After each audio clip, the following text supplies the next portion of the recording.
The House will be in order. The prayer will be offered by our guest chaplain, Reverend Neil Stewart, First Presbyterian Church, Columbia, South Carolina. Let us pray together. Our ever-blessed and eternal Father, you are very great.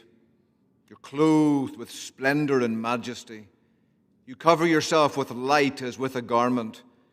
You give wisdom to the wise and knowledge to those who seek understanding. You remove kings, you set up kings. You reveal deep and hidden things to those whose hearts belong to you. We come to you this morning in the name of the Lord Jesus Christ, the faithful witness, the firstborn from the dead, and the ruler of the kings of the earth. We ask you to forgive us our iniquities, our transgressions, and our sins for Jesus' sake. We ask you to guide our president, this Congress, and the Supreme Court of the United States.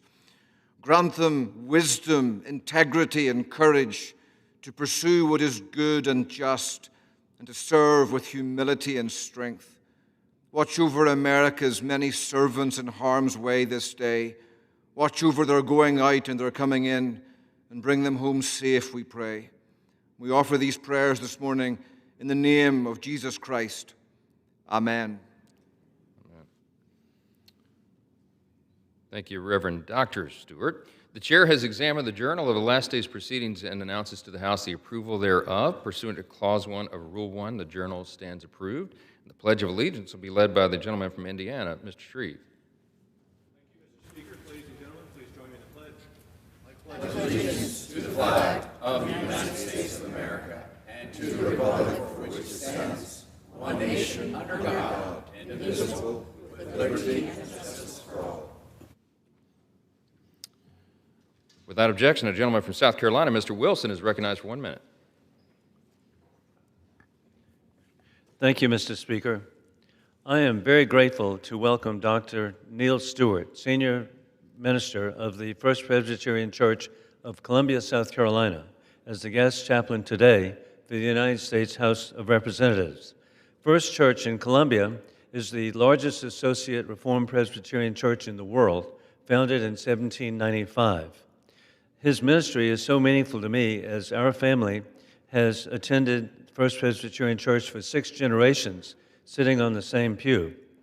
It is also the churchyard of the graves of the parents of President Woodrow Wilson. This was the boyhood church of President Woodrow Wilson.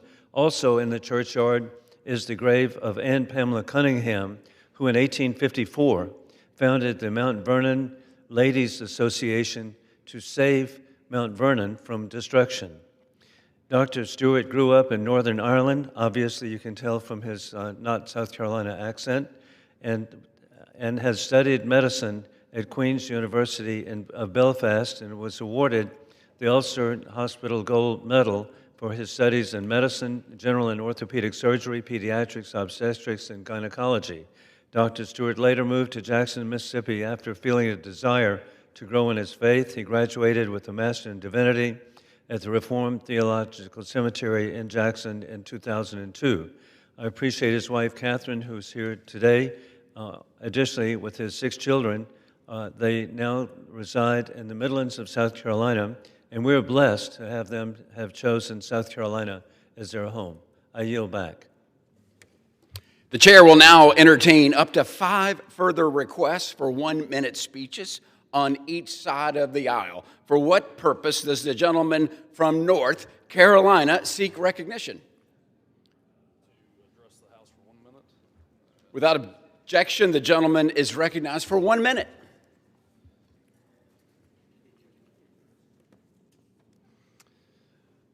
Mr. Speaker, I rise today to honor an extraordinary North Carolinian, Mr. Glenn Hoffner of Salisbury, who recently celebrated his 100th birthday. Mr. Hoffner proudly served our nation in World War II with distinction. After the war, he came home, raised a family, and spent his life working hard and giving back to his community. The local VFW Post 3006 held a celebration recognizing not only the rare achievement of a century well-lived, but also a legacy of heroism and defense of our liberties. It was an outpouring of gratitude for a man who truly embodies service and sacrifice. The greatest generation continues to inspire those who follow. With red, white, and blue flowing through Mr. Hoffner's veins, his life reminds us the values that America stands for. On behalf of North Carolina's 6th Congressional District, I want to thank Glenn Hoffner for his service. It is an honor to represent a true hero. Thank you, Mr. Speaker. I yield back. Thank you very much. For what purpose does the gentleman from California seek recognition? Without objection, the gentleman is recognized for 1 minute.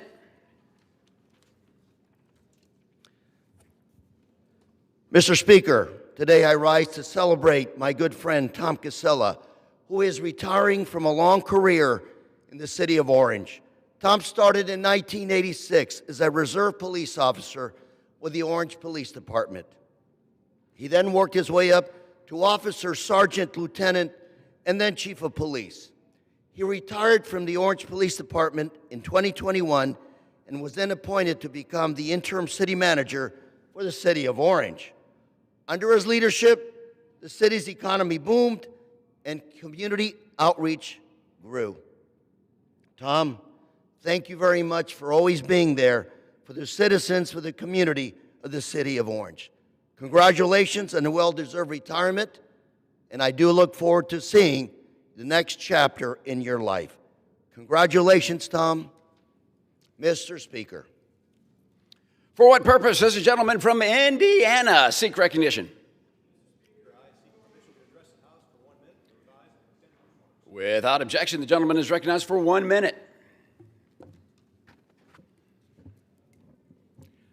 Mr. Speaker, I rise to offer an epilogue on my just completed Hoosier Heartland tour across Indiana's 6th District. I participated in 45 events. I engaged meaningfully with 1,800 Hoosiers. I reported back on my work in Congress, and I listened to their concerns and priorities. I met with leaders in our communities, including our governor, to discuss how our federal policies affect their lives. Together, we explored opportunities to deliver more for all Hoosiers. I visited hardworking families, farmers, local business owners, and the employees that make them go. I discussed our passage of the Working Families Tax Cuts. This bill, now law, allows Hoosiers to avoid perhaps the largest tax cut, or rather a tax hike in our history. It offers tax predictability that encourages investment in Indiana's economy and a pathway to quickened economic growth. My tour fostered conversations that will guide my work throughout the fall here in Congress. I return more committed than ever to advocate for Indiana's priorities and ensuring that our voices are represented in this chamber. Mr. Speaker, I yield back. For what purpose does the gentleman from Illinois seek recognition?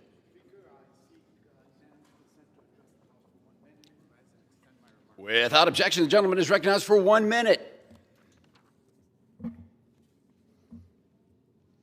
I rise today with great pride to celebrate Burbank American Little League, a beloved youth organization in my district, which started in 1954 and currently serves 350 kids ages 4 through 16. As a lifelong baseball fan, I love watching these young players take the field with determination and energy. Just this summer, their minor league division, the 10-year-olds, made it to the state tournament, while the senior team won the 4th consecutive Central Region tournament, something that no other team has done before, and went on to represent our state in the Senior Baseball World Series. Through every hard day of practice under the sun, these young athletes build character and grow into independent adults. Congratulations to the Burbank American Little League for their hard work. I look forward to many more seasons of teamwork and, of course, playing ball. I yield back. For what purpose does the gentlelady from New York seek recognition? I seek to address the House for 1 minute and to revise and extend my remarks. Without objection, the gentlelady is recognized for 1 minute. Thank you, Mr. Speaker. I rise today to commend the courageous first responders in Gorham, New York, who battled the devastating warehouse fire that put the entire community at risk. These men and women, many of them volunteers, stepped forward without hesitation, placing themselves in danger so that others could be safe. Some came from neighboring towns to lend support, demonstrating that in New York's 24th district, we are united by a deep sense of duty and sacrifice. Our volunteer fire departments are a powerful reminder that service is not confined to one community or one moment. Time and again, these men and women show us what it means to rush toward danger when others turn away. Their actions during this fire reflect the very best of who we are. To every firefighter, first responder, and volunteer who sustained these efforts by bringing food and water, I extend my heartfelt thanks and appreciation. This Congress honors your courage and devotion. I yield back. For what purpose does the gentleman from Kentucky seek recognition? Without objection, the gentleman is recognized for 1 minute. Mr. Speaker, I rise today to recognize Sergeant Major Troy Black as he retires from a distinguished 37-year career in defense of our nation. Sergeant Major Black was born and raised in Louisville, Kentucky, before joining the Marine Corps in 1988, rising to become the 19th Sergeant Major of the Marine Corps, the highest-ranking enlisted Marine. In 2010, he earned a Bronze Star with Combat V after running through dangerous territory to reach a fellow Marine who had been struck by an IED. He most recently served as the Senior Enlisted Advisor to the Chairman of the Joint Chiefs of Staff, the highest-ranking enlisted position in all of our armed forces. On behalf of all Kentuckians, Sergeant Major Black, thank you for your bravery, your patriotism, and your service. You made Louisville and our entire country proud. Thank you, Mr. Speaker. I yield back. For what purpose does the gentleman from Minnesota seek recognition? Speaker, I ask unanimous consent to address the House for 1 minute to revise and extend my remarks. Without objection, the gentleman is recognized for 1 minute. Thank you, Mr. Speaker. I rise today to honor the life of Jake Larson, a World War II veteran and a beloved social media star who recently passed away at the age of 102. Jake, who was born and raised in Owatonna, Minnesota, was truly a hero to our nation.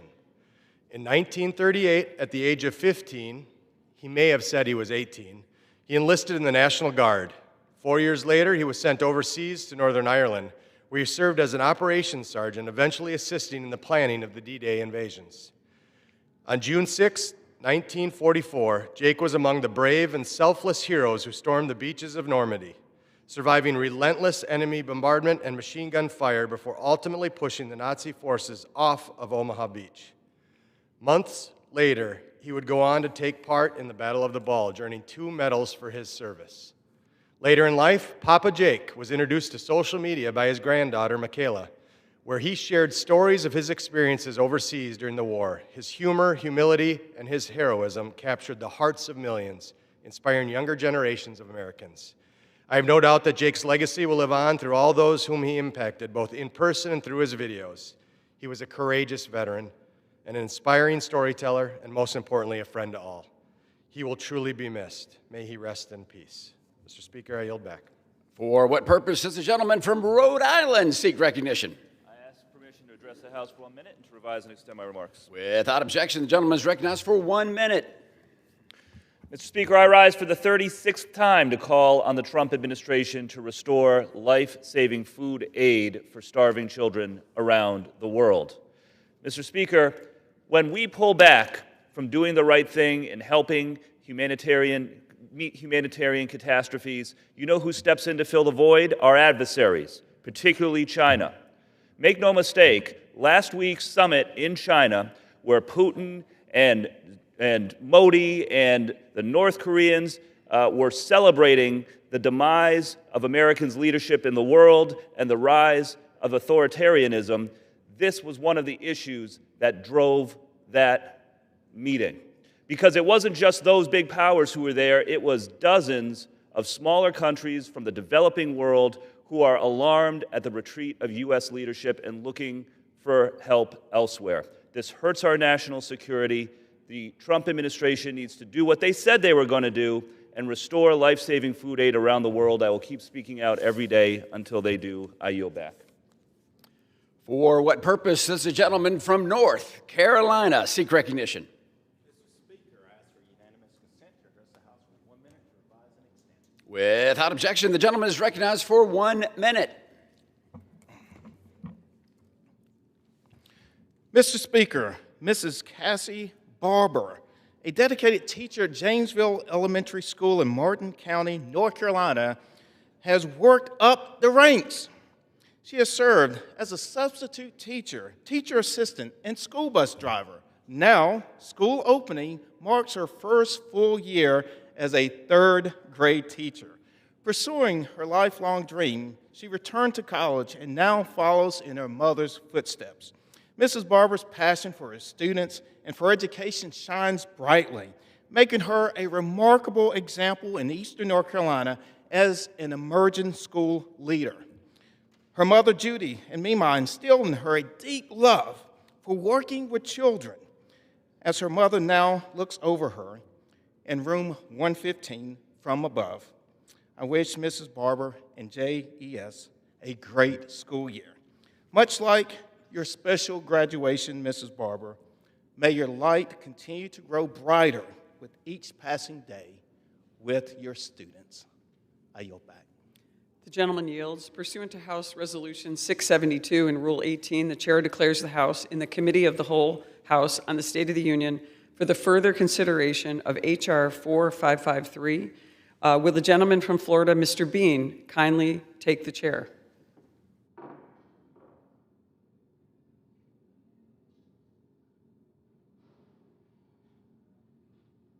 The House is in the Committee of the Whole House on the State of the Union for further consideration of H.R. 4553, which the clerk will report by title.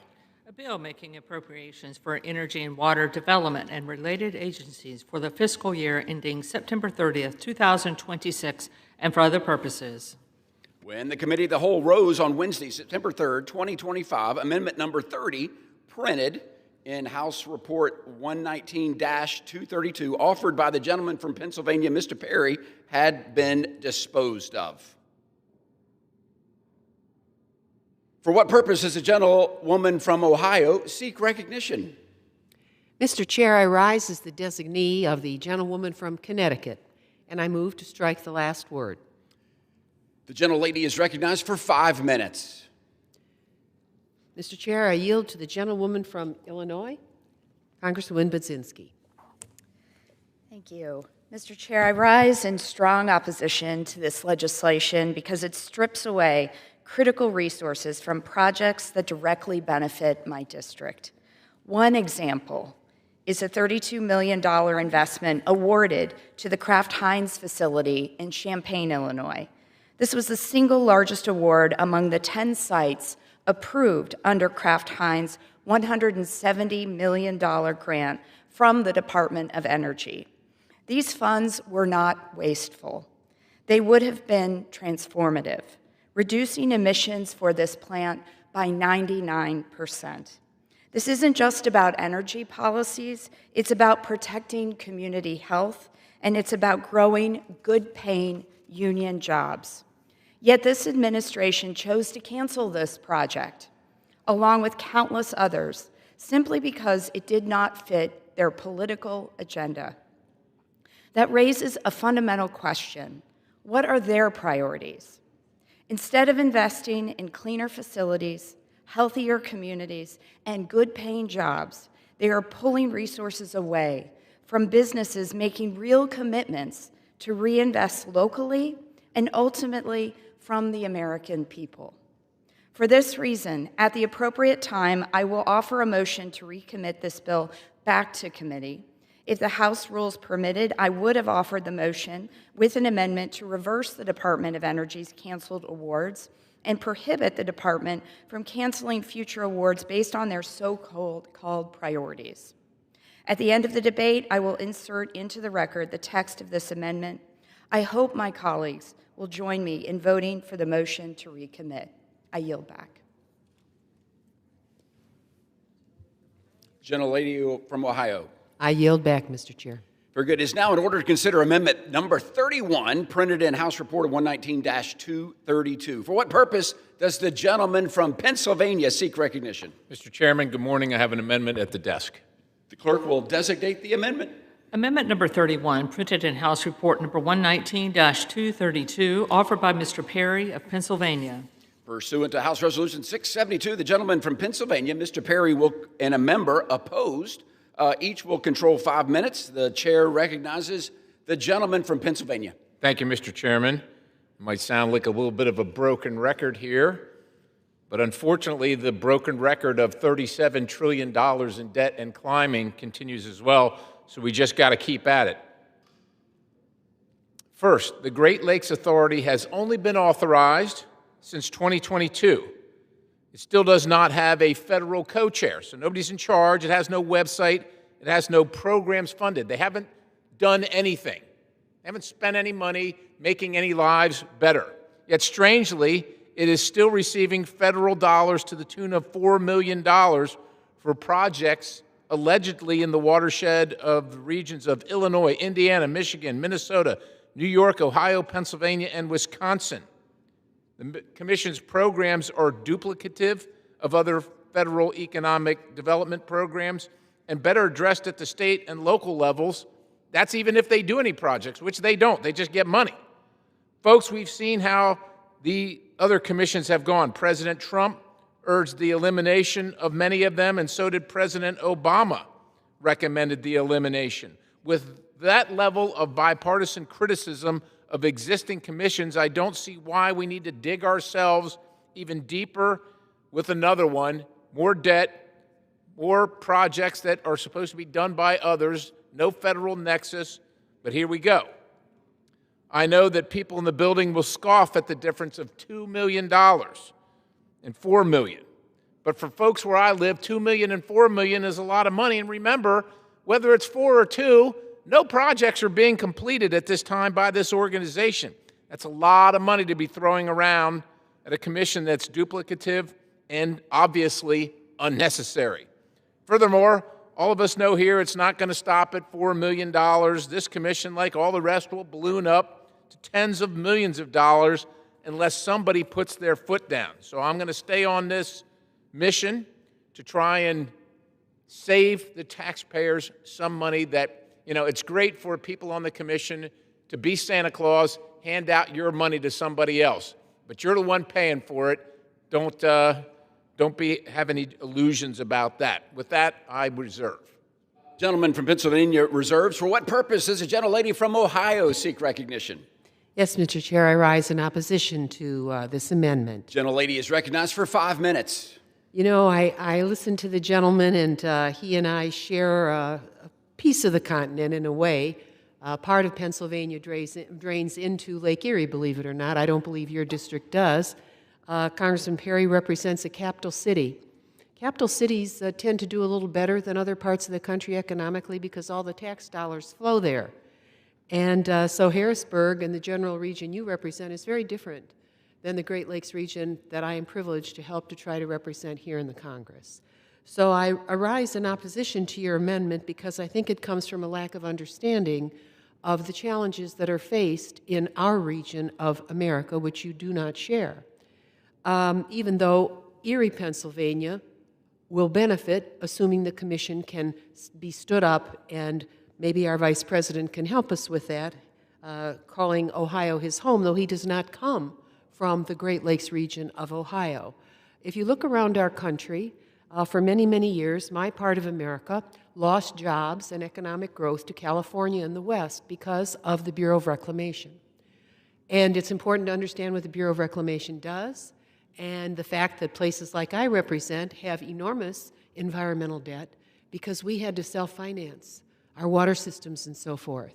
If I go to the South and I look at the Tennessee Valley Authority, they take our jobs because of their ability to produce power, because of the federal government's presence in that region across several states, extending all the way through down to Alabama, Tennessee to Alabama. I support that. Those regions needed help with economic growth and environmental restoration. I represent an important part of the Great Lakes watershed. It's one, actually, that we share with Canada. But let me tell you, we don't get the attention that these other places do. And our people have gone through a lot. We have not had a trade balance in this country for almost half a century. And whether you're talking about Kenosha, Wisconsin, whether you're talking about Flint, Michigan, whether you're talking about Erie, Pennsylvania, there are places in your state, sir, that would benefit from what we are proposing in this particular measure. So the Great Lakes Authority was passed in both chambers, and we are waiting for the reason that the dollars are sitting there is because the executive branch has not chosen a co-chair to actually stand up the authority. So what is it there for? Well, first of all, to pay attention to communities like Flint, Michigan, that had its water shut off. My hometown lost its water in 2014. Until you go through that, you really won't understand. And when you look at the environmental debt of these cities and what they're trying to do, and what's happened to production as NAFTA, CAFTA, all these trade agreements, that the Korean agreement that outsourced our jobs to cheap labor, and these communities are trying to restore themselves. There's a greatness to these communities. There's an industrial muscle and a patriotism that is important to acknowledge, and not to say, well, we're done with them. You know, no. We need focus on these regions, just as we do in Appalachia, and with the other kinds of instrumentalities that exist across our country. We are very proud of our working class people. We have a company right now in my hometown of Toledo, Libby Glass, where we have a major strike. Why? Because they are in competition with China, Mexico, and France, with no help from the government of the United States. And so the workers are sort of on their own. They're trying to say, hey, wait a minute, we want to work. They work hard. You sit in front of a blast furnace 8 hours a day at 90 degrees blowing in your face. You do that for a while. That won't happen to people largely from Harrisburg because you're more of a middle-class community, you're a state capital.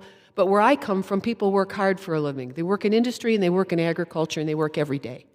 And they deserve the attention of the government of the United States. No region should be left out when it faces what our region does.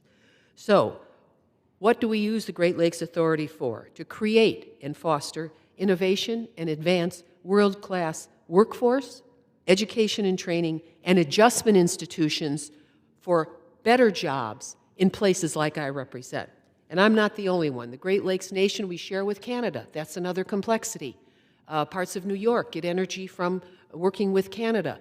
It's not so simple to create production in our part of America. And by the way, the Great Lakes St. Lawrence Seaway was built too small because the coast didn't want us to succeed. We're far from the Atlantic. We can't get to the Pacific out of our part of the country other than by train. So we needed a way to move our product, and they figured it out with the help of President Eisenhower and a lot of others that preceded him in order to move our product globally. But we don't have some of the benefits that the other coast does. So I would ask you to reconsider gentlelady's time has your opposition. Expired. And I thank the chair for your endurance. Gentlelady's time expired. The gentleman from Pennsylvania is recognized. Thank you, Mr. Chairman. There are a lot of things I agree with the gentlelady from Ohio about. We have hardworking people, whether they're in Harrisburg or in Ohio, working class people. I, having spent most of my life being one of them, turning wrenches, laying in ditches and things like that. So we know how to work in Pennsylvania. Look, where we agree, apparently, but we can't say is the federal government broke it, shipping our jobs overseas, not only in your communities, but in my communities. And, of course, the federal government did that with our tax dollars. So then the federal government's going to come back in after they broke it and use our tax dollars to tell us that they're fixing it. What I'm saying is that these programs are being done by other federal agencies. We don't need yet another one on top of them to take our money and have it sit in some account. And oh, by the way, when you say, well, there's no one been appointed by the executive branch, this thing was started years ago. Well, somebody else was in the executive branch and didn't appoint anybody. So don't please lecture me on how Donald Trump isn't appointing someone to this when President Biden had the opportunity and somebody could have auto-penned it but couldn't be bothered. We need to support this amendment. I urge passage, and I yield the balance. The gentleman yields back. The question is on the amendment offered by the gentleman from Pennsylvania. Those in favor, please say aye. Those opposed, say no. In the opinion of the chair, the ayes have it, and the amendment is agreed to. For what purpose does the gentlelady from Ohio seek recognition? Yes, Mr. Chair, I demand a recorded vote. Pursuant to Clause 6 of Rule 18, further proceedings on the amendment offered by the gentlelady from Ohio of the gentleman from Pennsylvania will be postponed.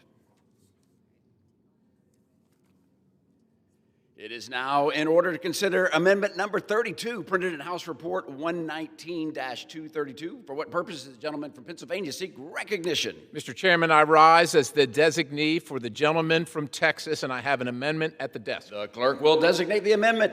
Amendment number 32, printed in House Report number 119-232, offered by Mr. Perry of Pennsylvania.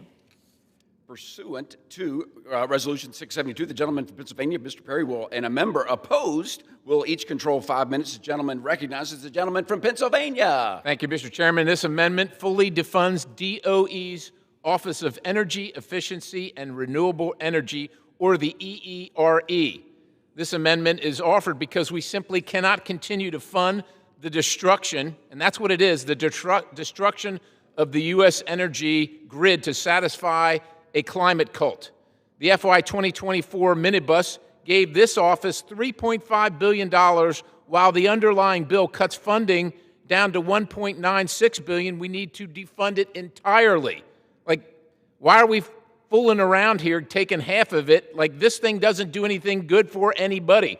This office's mission under the last administration was to, and I quote, equitably transition America to net zero greenhouse gas emissions economy-wide by no later than 2050. What does that mean, net zero? What that means is everything that you see, the clothing you're wearing, the car you're driving, the cell phone you use, that all disappears in America because we can't make any of that stuff because it requires emissions. Oh, but we'll still have it, so we'll just offshore that stuff to everybody else, including China. Brilliant plan. So if we look at wind and solar, it funds wind and solar, which are actively destroying the power grid. They are the least reliable sources of power and the most expensive. Nobody would use them and no one would produce them if they weren't subsidized by your tax dollars.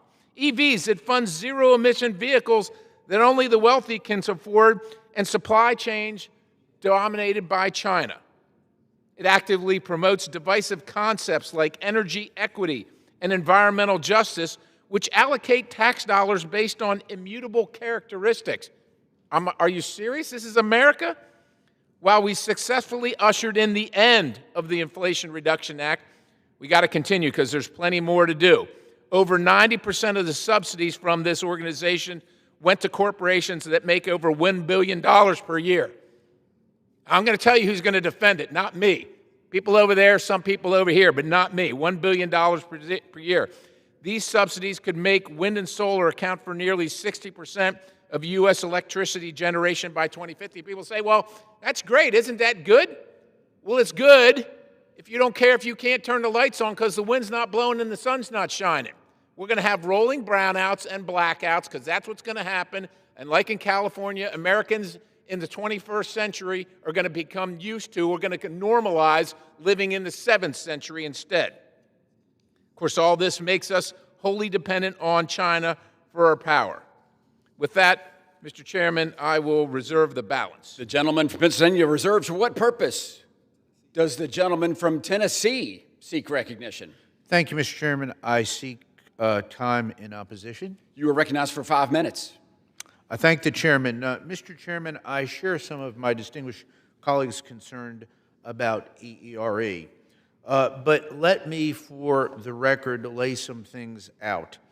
EERE, and I'm a strong supporter of EERE, received over $16 billion from the Infrastructure Investment and Jobs Act, of which there are billions in unobligated balances remaining. So in other words, they got a ton of money in these big largesse bills that were passed by the last administration. $16 billion, and they can't spend it all. That's why in the House bill, we've reduced funding to EERE by $1.6 billion below the fiscal 2025 level. They had money they couldn't even get to spend. And again, I want to say, I am a strong, strong supporter of EERE. I've seen the work they do. Tremendous job, but they got all of that money in those largesse spending bills. This reduces EERE spending to levels since 2013. But I respectfully think my colleague's amendment goes too far in eliminating this program. Again, things that EERE does well: geothermal technologies, advanced manufacturing, and industrial efficiency improvements. So it also includes essential work on critical materials that will lay out the groundwork for technologies that will reduce our reliance on foreign supplies. So I think EERE is an issue that we all can support. The reductions are there. I think this strikes a very good balance, and for these reasons, I must respectfully oppose my colleague's motion. Thank you. Yield back. The gentleman reserves. The gentleman from Pennsylvania is recognized. Mr. Chairman, President Trump won the election and requested that Congress slash the funding for this office. This amendment does exactly that and deals with this out-of-control agency. Historically, this office was responsible for some of the most egregious rules regulating the lives of Americans. Previous regulatory actions undertaken include air cleaners, fans and blowers, dehumidifiers, commercial clothes washers, conventional cooking tops.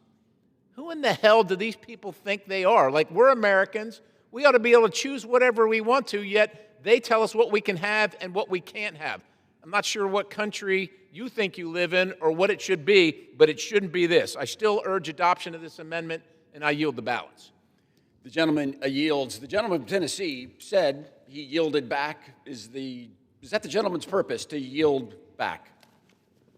Yes, Mr. Chairman. The question now occurs on amendment offered by the gentleman from Pennsylvania. Those in favor, please say aye. Those opposed say no. In the opinion of the chair, the motion is not adopted. The noes have it. The amendment is not agreed to. Mr. Chairman, I request a recorded vote. The gentleman from Pennsylvania requests a roll call vote pursuant to Clause 6 of Rule 18. Further proceedings on the amendment will be offered by the gentleman from Pennsylvania will be postponed.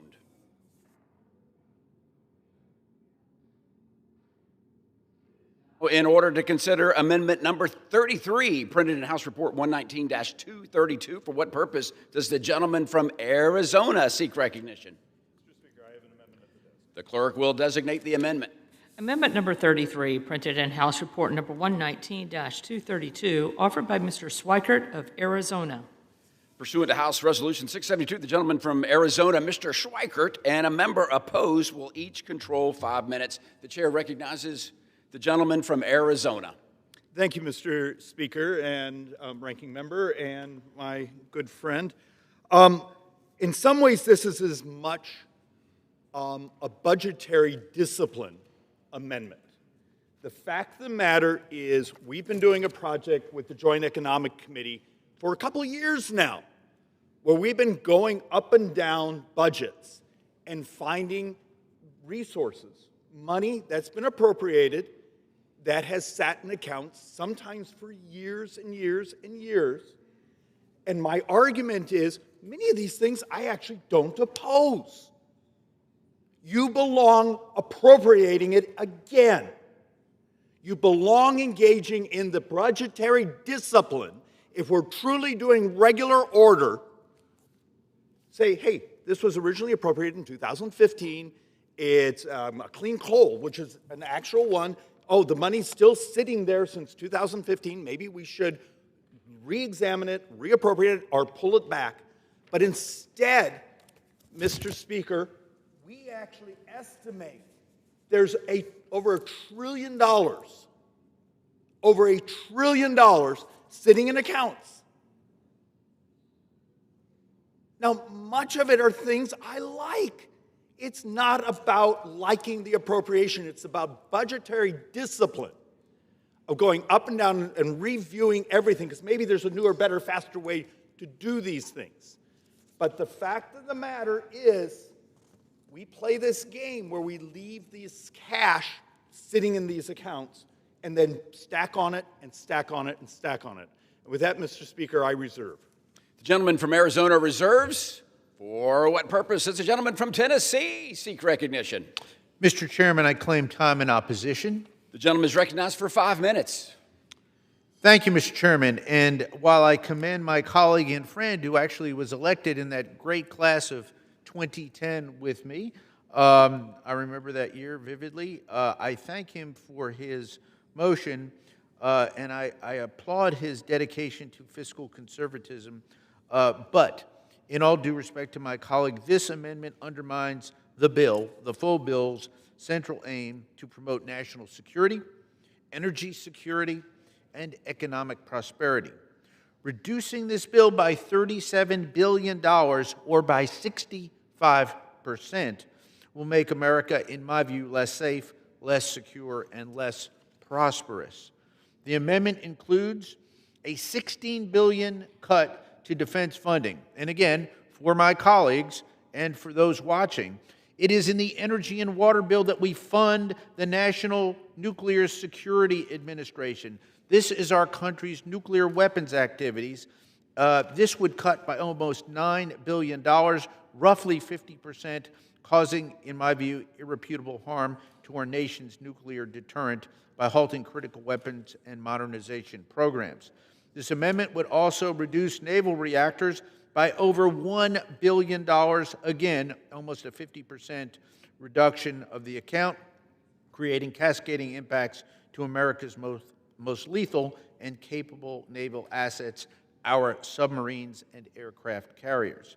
These are only but two examples of the 54 account reductions proposed by the amendment. For these reasons, I respectfully must oppose the amendment and urge my colleagues to do the same. Mr. Chairman, I reserve the balance of my time. Gentleman reserves his time. The gentleman from Arizona. Mr. Speaker, may I inquire into my remaining time? 3 minutes. Thank you, Mr. Speaker. To my appropriator friend, this is the game we play, and this is where we talk past each other. And can I give an actual example? Clean coal technology appropriated 8/18/2015, unobligated balance $2 million. Okay, and the scale we deal with when we borrow, what, $6.5 billion every day. We're right now burning through about $71,000 to $72,000 a second is our borrow. I actually think I voted for this in 2015, but it's still sitting in the account unspent. Maybe if we're doing our job, we should go back through and say, do we still want this? Do we still want to do this? This is our job, and instead we're stacking. Mr. Speaker, I'll say it again. We're borrowing close to $72,000 every second. The Joint Economic Committee and our math is we're going to borrow 7.3% of the entire economy this fiscal year, the fiscal year we're in right now. So when you hear the economists both on the Democrat side and Republican side running around saying, we should only be borrowing 3%, okay, that would mean almost $1.8 trillion of cuts this fiscal year to get to a 3% borrow. And most of the borrow, the vast majority, is interest and health care, but we're not allowed to tell the truth about those mechanics. Is it appropriate to be engaging in stacking, where this is something that was appropriated in 2015, it is sat in the account static, but we're just going to stack on top of it? It's not about the belief it's good for the country, good for the economy, good for this. It's the budgetary discipline of, are we going to tell the truth that we have something we call forgotten funds, and it equals billions and billions and billions sitting in accounts. And if we're going to be adults, we're going to be professionals and do our job, sorry, every single one of these line items belongs in this budget being modernized, reviewed, and said it is still needed. And with that, I yield back, Mr. Speaker. Gentleman yields back. The gentleman from Tennessee. Mr. Chairman, I yield back. The question is on the amendment offered by the gentleman from Arizona. Those in favor, please signify by saying aye. All those opposed say no.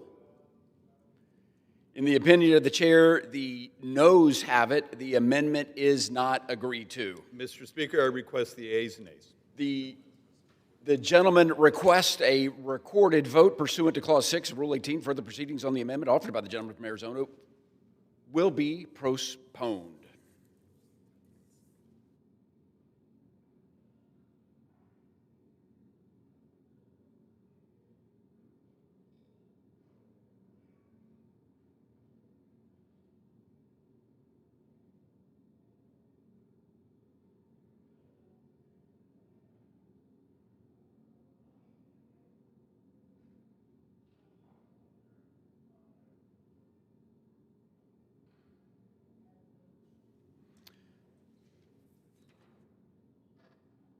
With to Clause 6 of Rule 18, proceedings will now resume on those amendments printed in the House Report 119-232, on which further proceedings were proponed in the following order. Amendment number 31 by Mr. Perry of Pennsylvania, Amendment 32 by Mr. Perry of Pennsylvania, and Amendment 33 by Mr. Schweikert of Arizona. The chair will reduce to 2 minutes the minimum time for any electronic vote after the first vote in the series.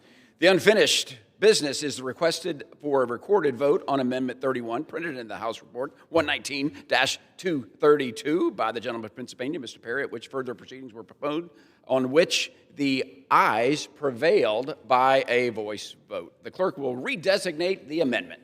Amendment number 31, printed in House Report number 119-232, offered by Mr. Perry of Pennsylvania. A recorded vote has been requested. Those in support of the request for a recorded vote will rise and be counted. A sufficient number having risen, a recorded vote is ordered. Members will record their vote by electronic device. This is a 15-minute vote.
On this vote, the yeas are 120, the nays are 302.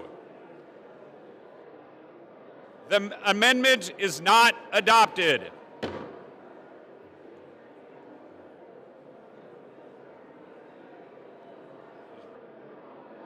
The unfinished business is the request for recorded vote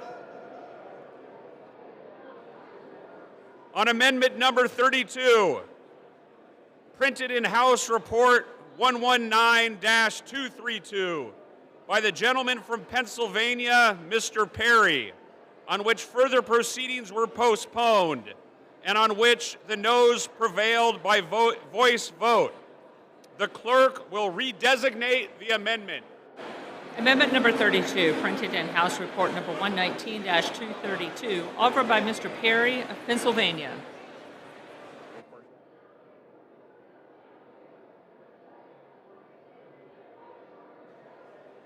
A recorded vote has been requested. Those in support of the request for a recorded vote will rise and be counted. A sufficient number having risen, a recorded vote is ordered. Members will record their votes by electronic device. This will be a 2-minute vote.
On this vote, the yeas are 127 and the nays are 290.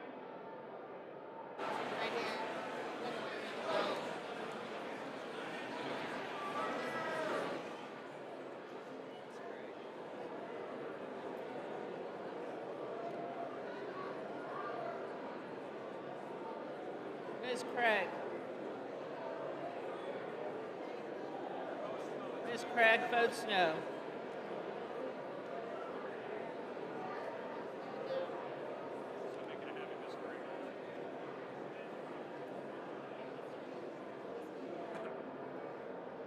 On this vote, the yeas are 127, the nays are 297. The motion is not adopted, the amendment is not adopted.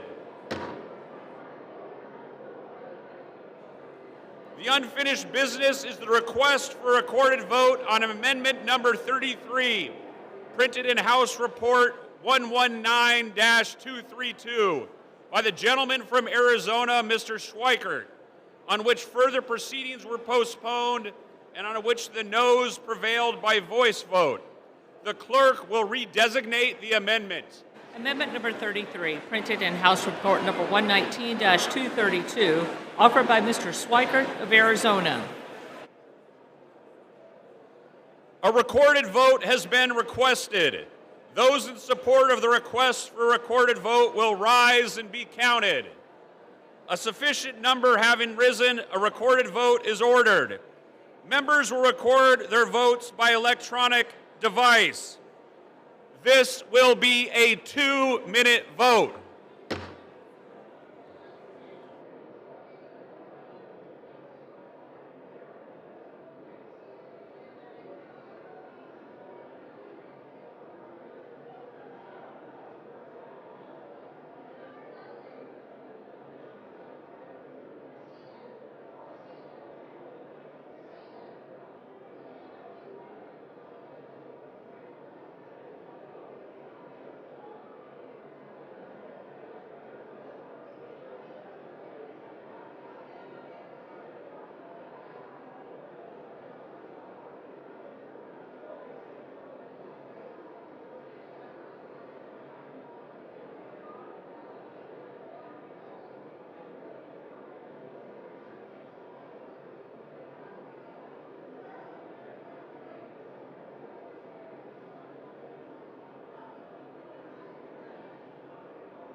On this vote, the yeas are 76 and the nays are 351. The amendment is not adopted.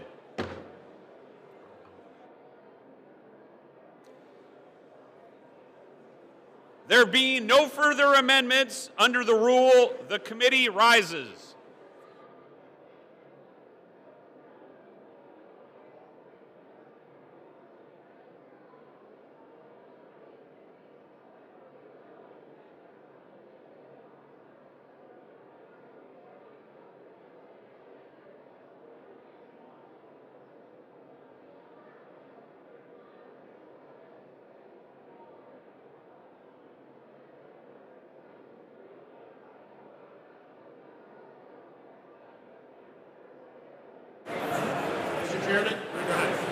The Committee on the Whole House on the State of the Union has under consideration H.R. 4553, and pursuant to House Resolution 572, I report the bill back to the House with the sundry amendments adopted in the Committee of the Whole.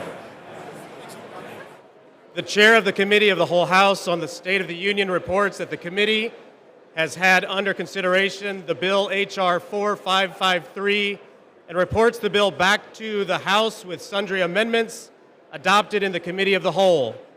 Under House Resolution 672, the previous question is ordered. In a separate vote demanded on any amendment reported from the Committee of the Whole? If not, the Chair will put them in gross. The question is on the adoption of the amendments. Those in favor, please say aye. Those opposed, please say no. The ayes have it. The amendments are adopted. The question is on engrossment and third reading of the bill. Those in favor, please say aye. Those opposed, please say no. The ayes have it. Third reading. A bill making appropriations for energy and water development and related agencies for the fiscal year ending September 30th, 2026, and for other purposes.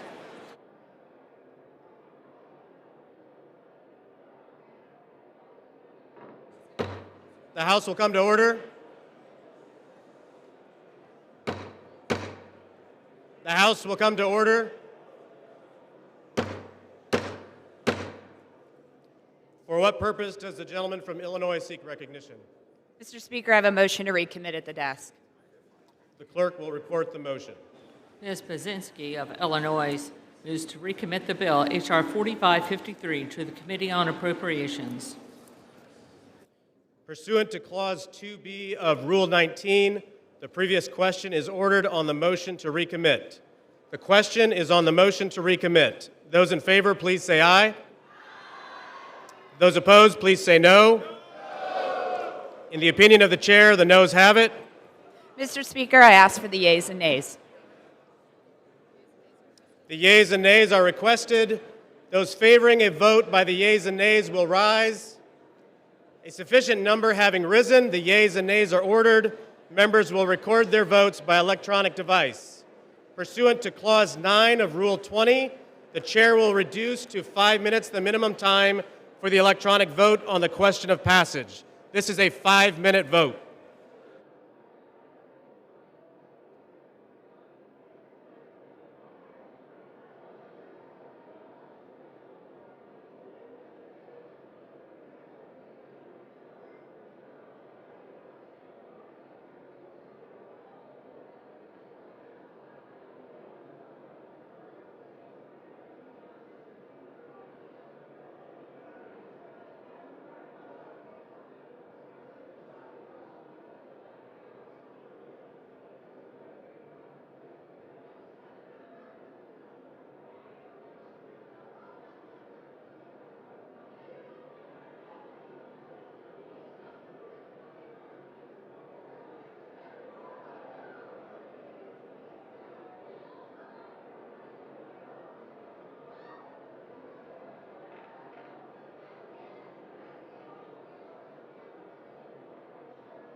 On this vote, the ayes are 210 and the nays are 217.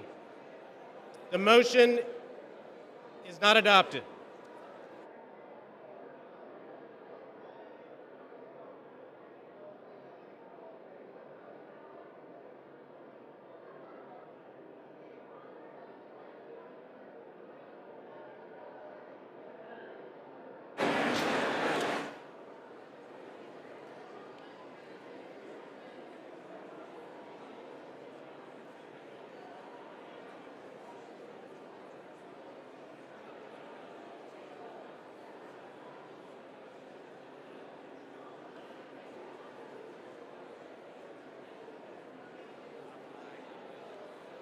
Off aye, on no for Mr. Nunn of Iowa.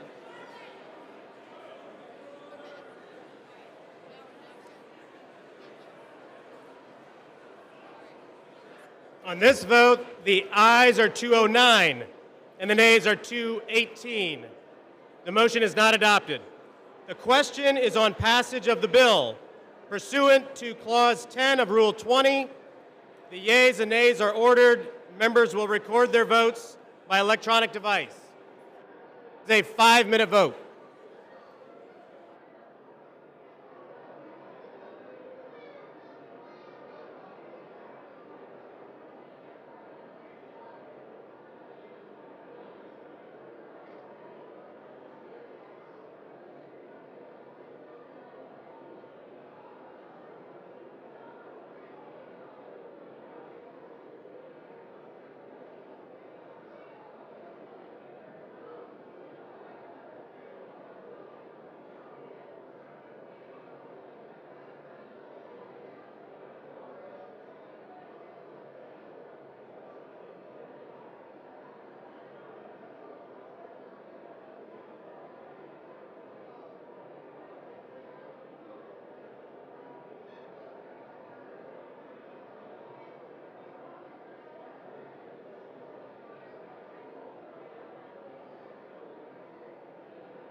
On this vote, the yeas are 214 and the nays are 213.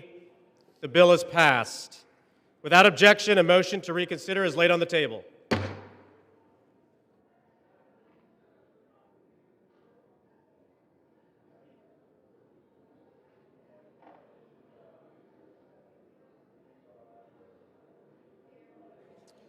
For what purpose does the gentleman from Tennessee seek recognition?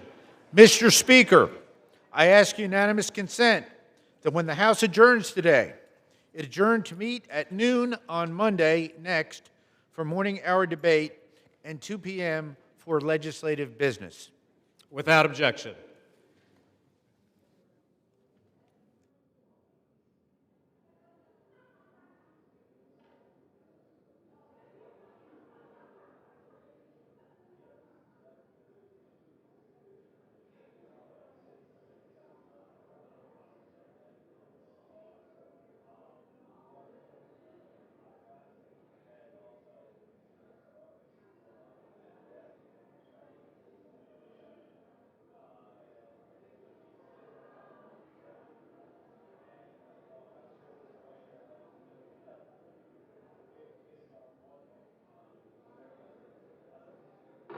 The House will be in order. The chair will now entertain requests for 1-minute speeches. What purpose does the gentleman from Louisiana seek recognition? Without objection, the gentleman is recognized for 1 minute. Thank you, Mr. Speaker. This week, we say goodbye to a longtime member of my staff, Lauren Fine. Lauren began her career here on the Hill on the Senate side with Senator Joni Ernst, before coming over to the House and joining Team Scalise, where she has worked with me for over the last 8 years. Lauren started as my press secretary before serving as my communications director for the last 6 years. I know many of you in the press especially, as well as communications staffers all over the Hill, have gotten to know Lauren well over these years. Lauren has been an integral part of my team. No one knows what's happening on the Hill or what the people are saying better than Lauren. To say that she is plugged in would be an understatement. From helping guide messaging on vital legislation and making sure that the media is getting the real story, to amplifying members' priorities and offering advice to aspiring communicators, I can guarantee that almost all of your comms directors have worked with Lauren at some point in time.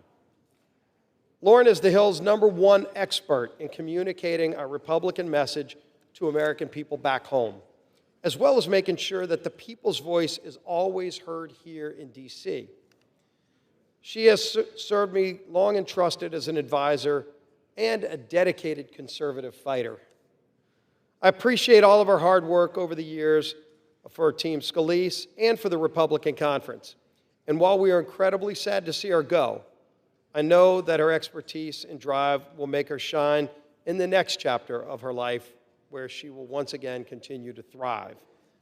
Mr. Speaker, we will miss her here, but Lauren Fine, thank you, congratulations, and great luck, best of luck in your next chapter of your life. Mr. Speaker, I yield back the balance of my time. For what purpose does the gentlewoman from Pennsylvania seek recognition?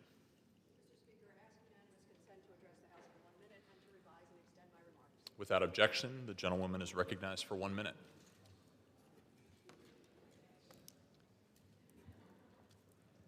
Mr. Speaker, there are places on this earth with unbearable suffering. Right now, Gaza is starving. Children are starving. These photographs are very difficult to look at, but I ask you to look, because this is a man-made famine.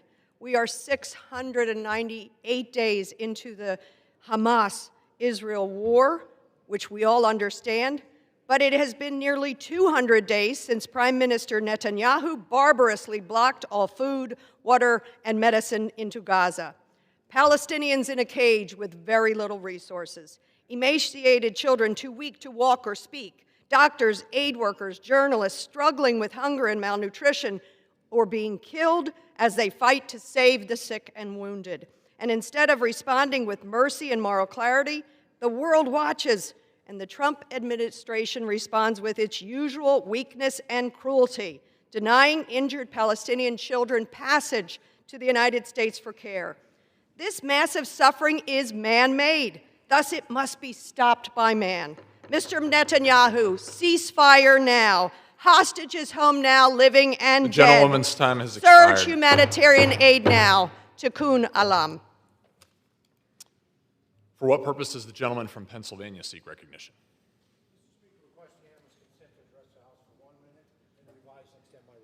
Without objection, the gentleman is recognized for 1 minute. Thank you, Mr. Speaker. Mr. Speaker, I rise today to recognize the Center County Grange Fair. For more than 150 years, Center County has welcomed visitors from across the world to the Grange Fair. Grange Fair has served as a home away from home for families who, for a period of over a week, live in 1,000 tents and 1,500 recreational vehicles.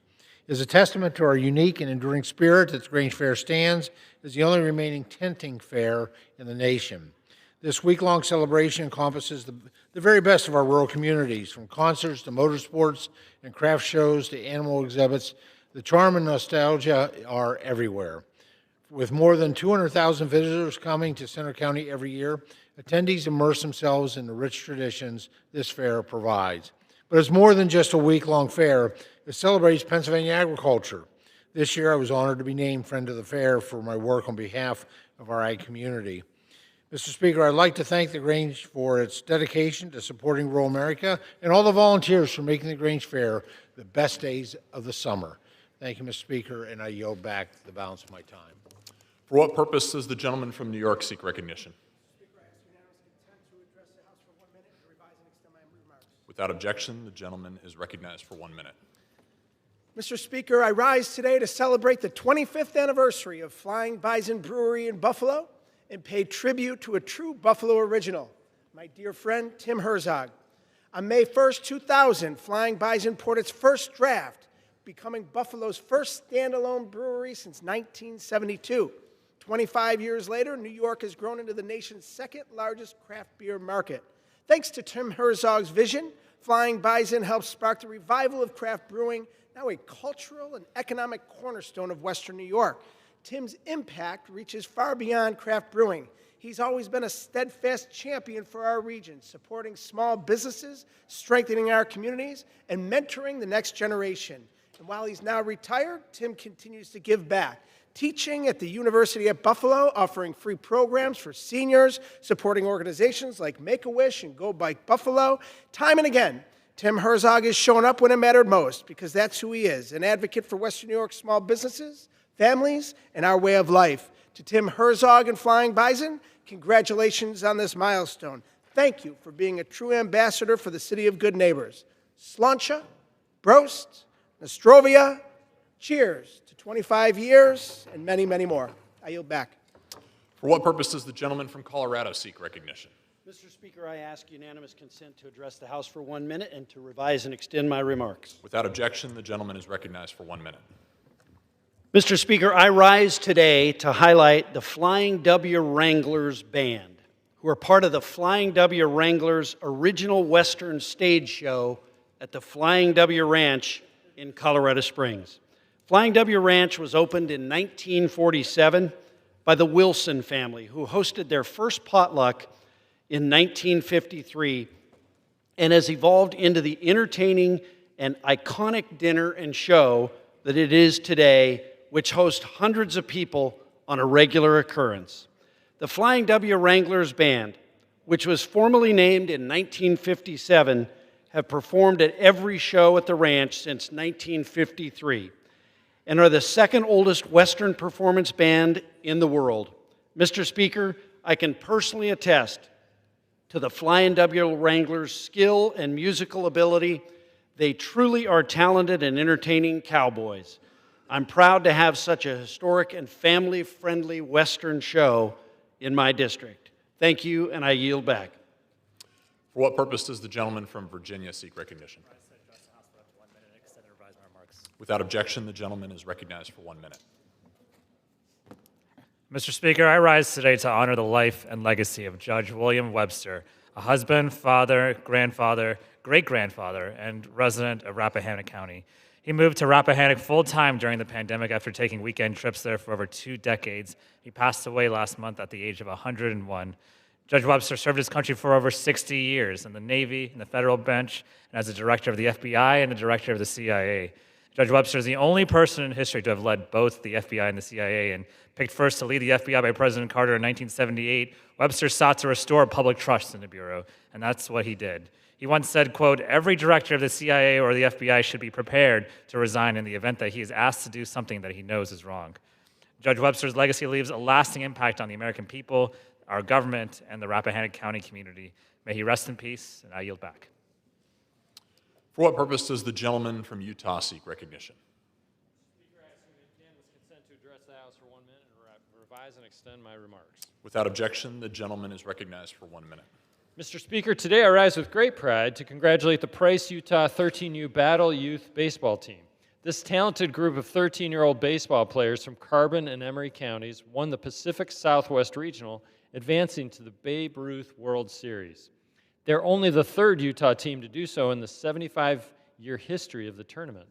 The Price Battle team won 3rd place at the championship, making history for our community while competing on the national stage. Price Battle also took home the most awards for the tournament, including 1 player with the best batting average for the World Series, 2 players making the All-World Offensive Team, and 3 players making the All-World Defensive Team.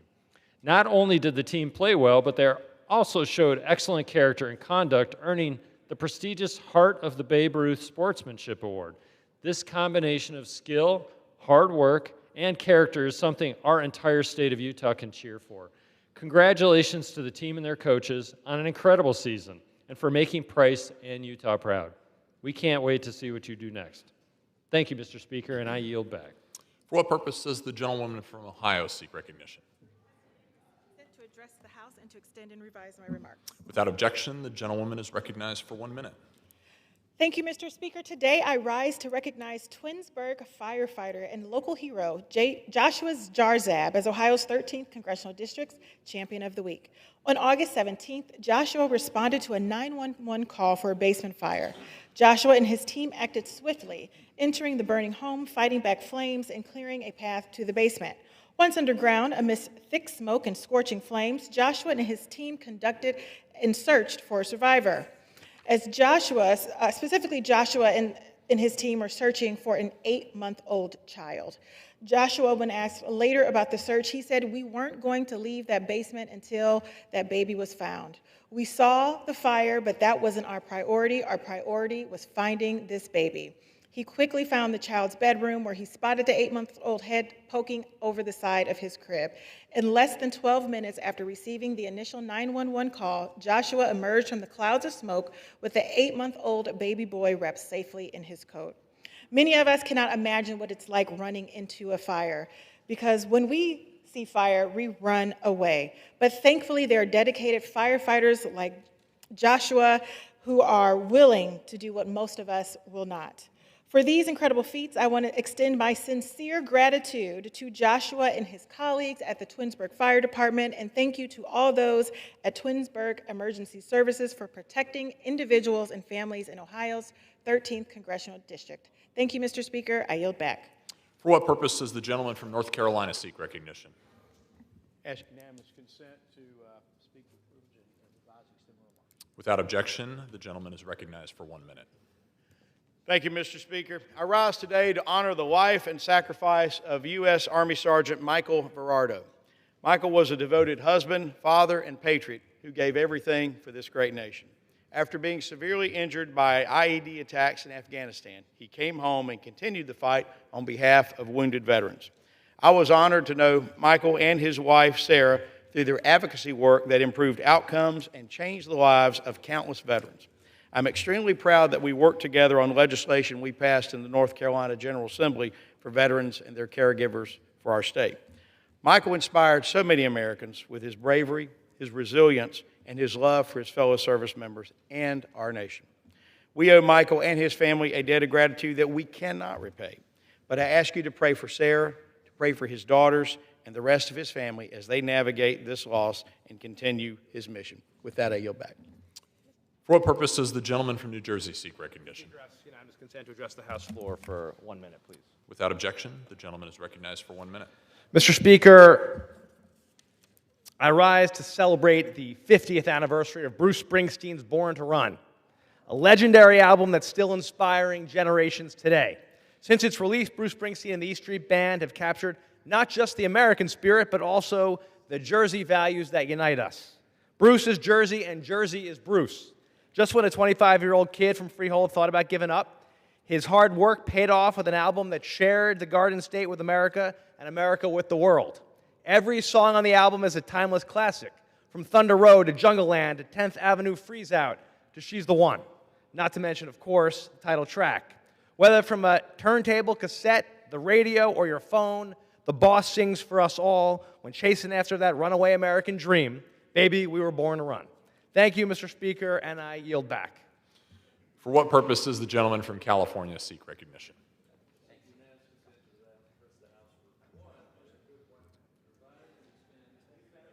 Without objection, the gentleman is recognized for 1 minute. Thank you, Mr. Speaker. I'm pleased to be able to talk about the 2 amendments that passed yesterday in committee to increase water storage at Shasta Dam and Black Butte Dams in Northern California in the appropriations bill. Shasta is the largest reservoir in California and the primary source of the Central Valley Project. Yet what goes on? You see that spillway in use right there. We're letting too much water get out of the lake because it isn't being properly planned for. They're using a water control manual written in the 70s. Instead, they could be using modern technology called FIRO, Forecast Informed Reservoir Operations, which should be applied to Shasta County, the largest dam in California. If we could apply that, we could save hundreds of thousands of acre feet that would normally be just going downstream or flooding out the roads of Glenn County, for example, as we saw this year. Updating the manual with modern forecasting, using what they use on TV, and the Weather Channel could actually inform operations for Army Corps there. We could be producing much more agricultural products and dispatchable power with that hydro plant. The other amendment I got done provides $2 million for an issue evaluation study at Black Butte Dam in Glenn County. It's the first step towards adding spillway gates that could boost storage by 100,000 acre feet there that you normally couldn't store. So we need the water, we need to store the water for agriculture, for energy, for people, even for the environment. I yield back. For what purpose does the gentleman from New York seek recognition?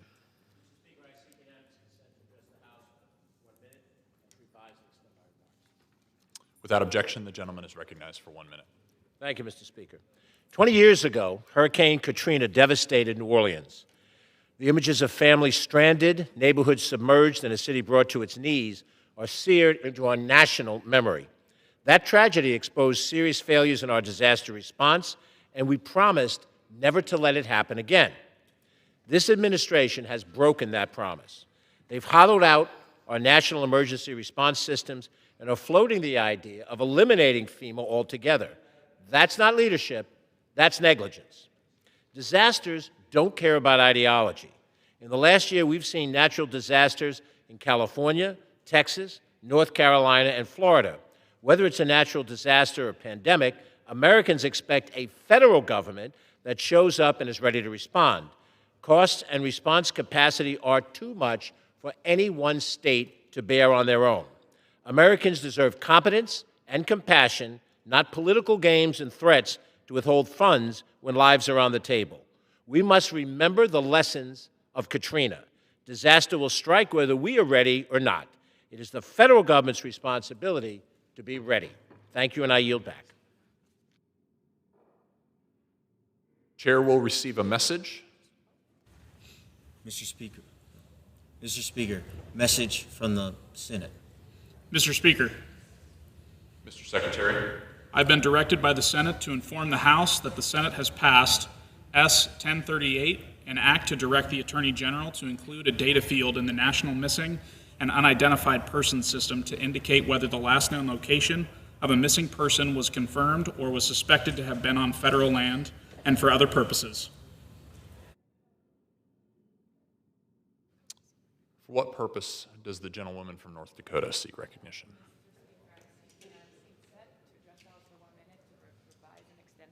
Without objection, the gentlewoman is recognized for 1 minute.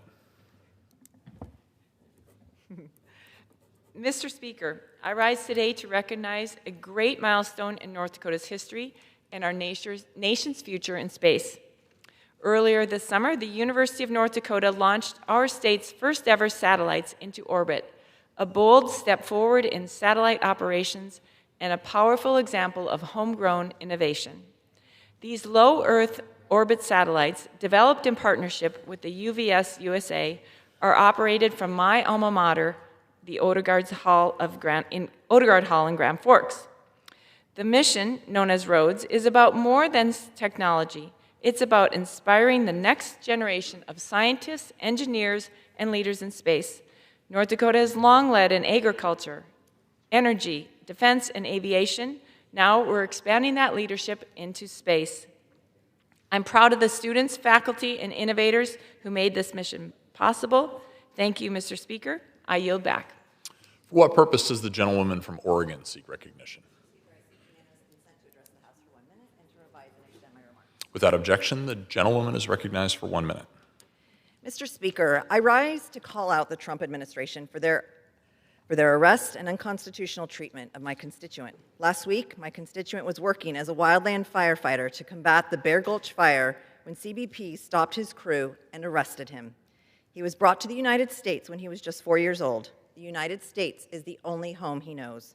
For the past 3 years, he has bravely served as a wildland firefighter, putting his life on the line to protect us. Arresting a firefighter who is actively fighting a wildfire does not make our communities safer. For roughly 48 hours after his arrest, the Trump administration violated my constituent's constitutional rights. Despite requesting a phone call and his attorney, he was denied. Let me be clear. Immigrants deserve to be treated with dignity. The Constitution deserves to be followed. Communities deserve safety from wildfires, and first responders deserve to do their jobs unimpeded. Anything less is a slap in the face to the values we share as Americans. I yield back. For what purpose does the gentleman from Pennsylvania seek recognition? And extend my remarks. Without objection, the gentleman is recognized for 1 minute. Mr. Speaker, although I'm originally from Babylon, New York, like a few in the gallery today, Pennsylvania is home to a champion horse known as Smarty Jones. So I rise today to celebrate one of the great horses our Commonwealth has ever produced. Born and bred at Roy and Patricia Chapman's Someday Farm in Chester County, Smarty Jones was not just a racehorse, was Pennsylvania champion horse. In 2004, captivated the nation, winning the Kentucky Derby and the Preakness Stakes, and coming within a single length of the Triple Crown at the Belmont Stakes. Last month, Smarty Jones was inducted into the National Museum of Racing Hall of Fame. Today, thanks to Rodney and Sharon Eckenrod, he continues to stand at Equistar Training and Breeding Center in Lebanon County. I look forward to visiting that Smarty this weekend for an event my good friend, Chairman G.T. Thompson, is hosting. Smarty's story is proof that when you're Pennsylvania bred, you are built to win. I yield back. For what purpose does the gentleman from Virginia seek recognition? To revise and extend my remarks. Without objection, the gentleman is recognized for 1 minute. Mr. Speaker, I am honored to recognize Robert Upton, a Culpeper native who is training to join the U.S. Navy Submarine Force. Robert is currently a student at the Naval Submarine School training to serve as a sonar technician. Once he graduates, Robert will serve aboard or in support of a Navy submarine. He is inspired by his father, who was in the Army, and his grandfather, who was in the Marines during the Vietnam War. As a 25-year Army veteran and a member of the House Armed Services Committee, I know just how much our service members sacrifice to serve this country. That is why this week I'm recognizing him as Constituent of the Week. Robert, I thank you for your service and your sacrifice now and in the future for this nation. In Congress, I will always work to deliver for service members like you. Thank you. I yield back. For what purpose does the gentleman from Wisconsin seek recognition? I'd like to ask unanimous consent to speak for 1 minute and revise and extend my remarks. Without objection, the gentleman is recognized for 1 minute. I think it's important that all conservative opinion makers be aware of one of the controversies that's going on here right now. The United States is over $37 trillion in debt. You may hear from your local congressman that all sort of things can't be done because we have a 60-vote rule in the U.S. Senate, and we can't pass many bills without the 60 votes, including the big appropriation bills that have to pass every year. However, once a year, and due to a quirk, 3 times in the 2 years that this body is elected, we will have a chance to pass a bill with only 51 votes in the Senate. That's what we just did with regard to the big, beautiful bill. Obviously, there should be more changes to this government. There are people right now in this building who would like to have us not take advantage of the provision to pass any bill with 51 votes for the next year and 4 months. That is horrible. I hope conservative commentators are all over this. I hope they are asking any congressman if they really think we should waste the opportunities to pass bills with 51% or with 51 votes. In any event, the gentleman's time has expired. For what purpose does the gentlewoman from California seek recognition? Without objection, the gentlewoman is recognized for 1 minute. Ladies and gentlemen, the United States Conference on AIDS is taking place right now in Washington, D.C., and I rise to honor Paul Kawada, who is retiring after 37 years of extraordinary service as Executive Director of the National Minority AIDS Council, making him the longest-serving leader of a national HIV/AIDS organization in the United States. Paul's vision transformed NMAC into a nationally recognized force for racial justice and health equity in the fight against HIV/AIDS and ensured that LGBTQ, people of color, people living with HIV, and communities of color were visible in this epidemic. He was a founding member of the Federal AIDS Council Partnership, and it helped to drive the creation of the National HIV/AIDS Strategy and worked with me when I created the Minority AIDS Initiative back in 1998. A proud Japanese American, Paul Kawada's legacy is not only found in the landmark policies he shaped, but in the thousands of lives he touched, the leaders he mentored, and the communities he uplifted across the nation. Congratulations, Paul Kawada.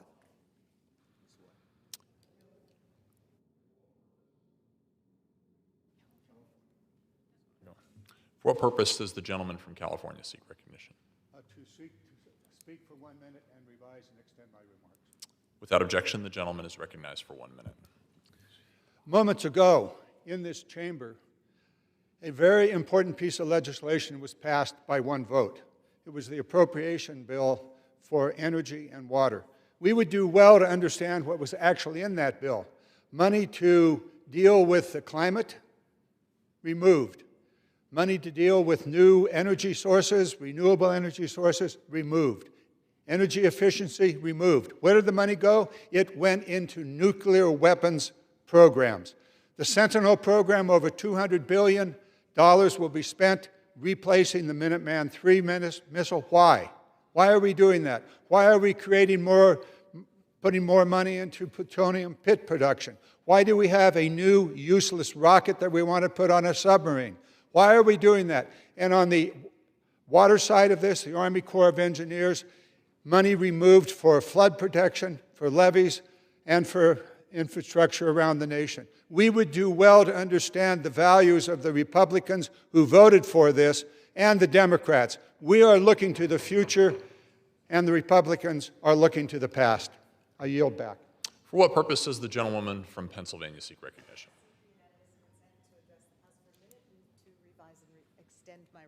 Without objection, the gentlewoman is recognized for 1 minute. Thank you, Mr. Speaker.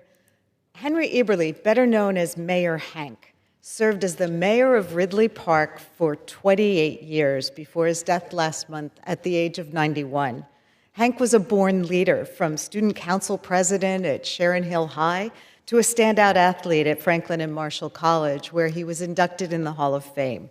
Hank raised a family in Delco, where he became an executive at Sun Company and was active with his church and local civic groups. In retirement, he visited every national park in the continental U.S. during dozens of cross-country road trips. But Hank will long be remembered as a quintessential small-town mayor. As mayor of Ridley Park, he showed up at every community event, emceeing the 4th of July parade in his trademark top hat and striped socks, greeting neighbors at the farm market and Victorian Fair, and officiating at over 100 weddings. He was a tireless advocate for revitalization of Ridley Park's business district and rebuilding the Sellers Avenue Bridge. Mayor Hank's humor, humility, and purpose will be deeply missed across our community. I yield back. For what purpose does the gentleman from California seek recognition?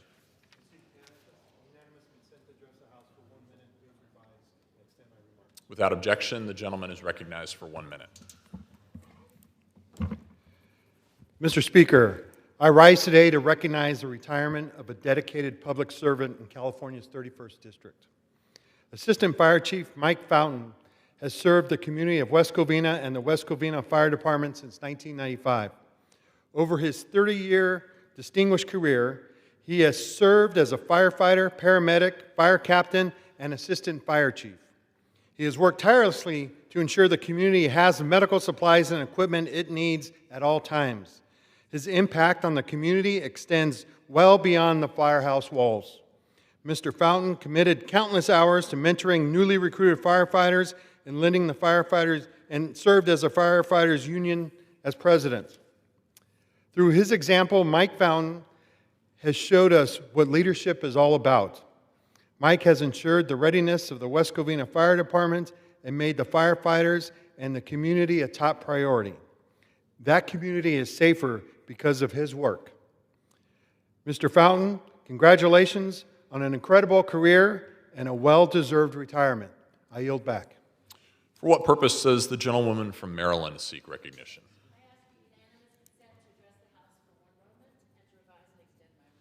Without objection, the gentlewoman is recognized for 1 minute. Mr. Speaker, I rise today to honor the life of Harry Hull Farr, a lifelong resident of the DMV whose service and achievements left a lasting impact on our community and country. I lift him up particularly because he personified the American dream, a citizen of relentless hard work and integrity, and one who believed in the need of communities to come together for the common good, something we need more of today. Born in 1925, Harry Hull Farr proudly served in the United States Army during World War II, where he worked as a photoscience air station in Norfolk, Virginia, and as a photographer third mate. Harry regarded work as a privilege, and he built a career as a photographer and then founded the highly successful Harry H. Farr and Company, an investment and appraisal business and employer.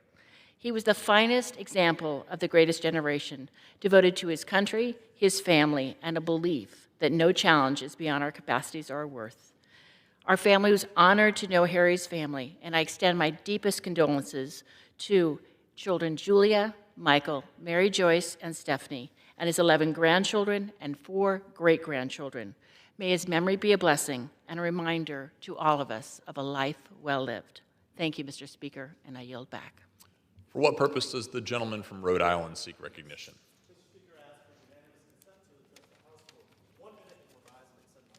Without objection, the gentleman is recognized for 1 minute.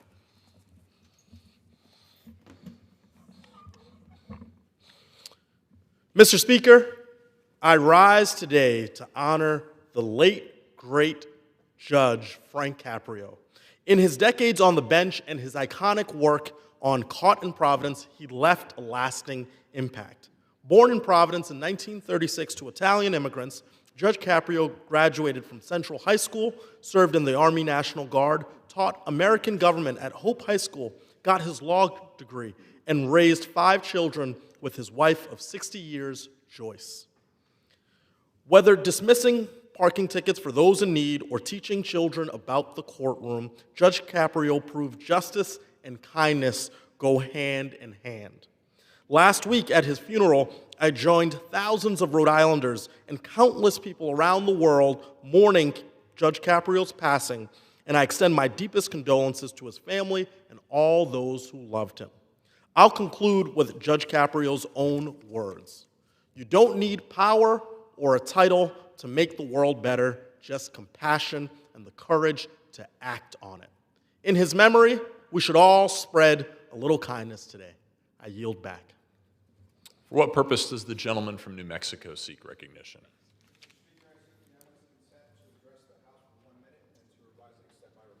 Without objection, the gentleman is recognized for 1 minute. Mr. Speaker, on behalf of New Mexico's 2nd District, I rise to highlight the dire financial situation that many rural communities face because of the lapse of secure rural schools funding. For over 20 years, Congress has used SRS to support rural areas where national forests limit the local tax revenue.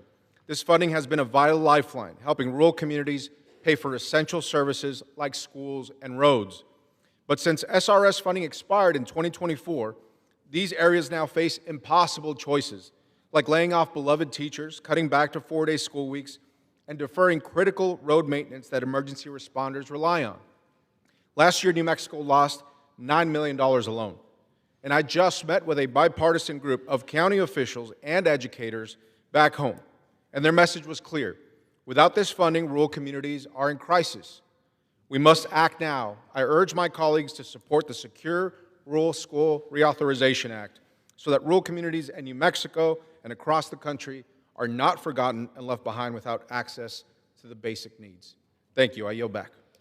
For what purpose does the gentleman from Puerto Rico seek recognition? Without objection, the gentleman is recognized for 1 minute. Mr. Speaker, last Thursday I visited the Ponce Health Sciences University and the Catholic University in Ponce, Puerto Rico. We launched Foro Campus, an initiative to visit universities and to listen about the impact that the Big Ugly Bill is having on students' future. What I found was not celebration. Instead, it was anxiety. I listened to students who face uncertainty over their ability to go to graduate school due to changes in federal funding for student loan programs. I listened to students who are anxious due to changes to the repayment programs of federal student loan programs. Mr. Speaker, I will continue visiting these universities. I will continue collecting these stories and anecdotes so that Congress takes note and eventually takes action. We need more and better education, not less. Thank you, and with that I yield back. Under the Speaker's announced policy of January 3rd, 2025, the gentleman from California, Mr. Kiley, is recognized for 60 minutes as the designee of the Majority Leader.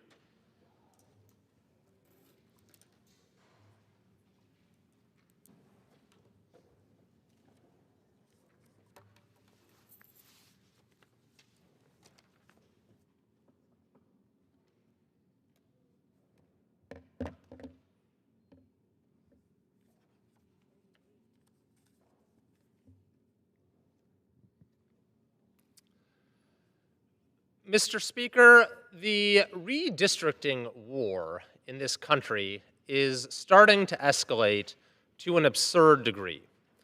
Among the states now looking at redistricting or currently in the process of it, we have Texas, California, Nebraska, New Hampshire, Ohio, Kentucky, Missouri, Utah, Florida, Maryland, Indiana, Illinois, Wisconsin, Kansas, Virginia, New York. This is insanity. Where does it end? Well, it certainly won't end this election cycle. There's no reason that in every election cycle now you won't have states redrawing district lines if they sense any sort of advantage can be gained in the process. But just in this round of what will apparently be a new precedent of ongoing rolling redistricting, you're going to see millions of Americans across all of these states lose the right to vote for their current representative. My own district, for example, under a newly proposed map, would be cut into 6 different pieces. And so at least 5/6 of the current constituents that I have would lose the right to be able to choose me as their representative.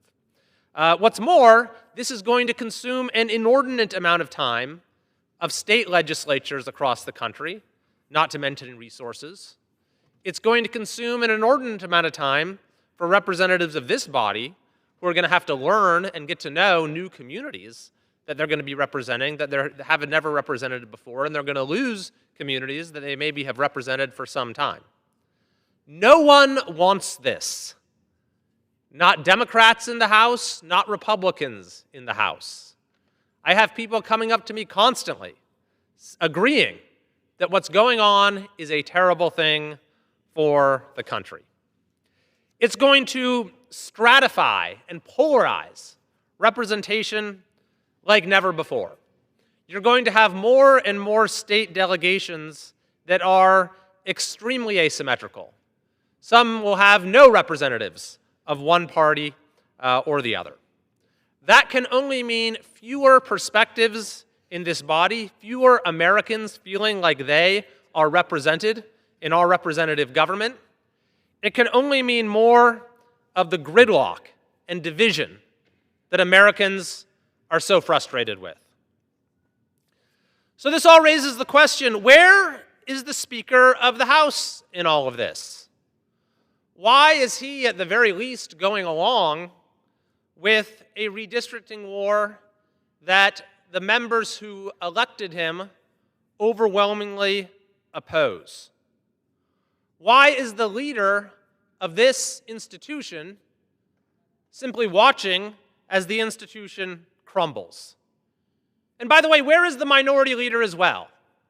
Speaker, or wannabe speaker, would-be speaker, Minority Leader Jeffries, who is all too happy to just treat this as another form of partisan warfare, who has adopted this horrible fight fire with fire slogan, apparently willing to burn everything down if it means he can be the next Speaker of the House.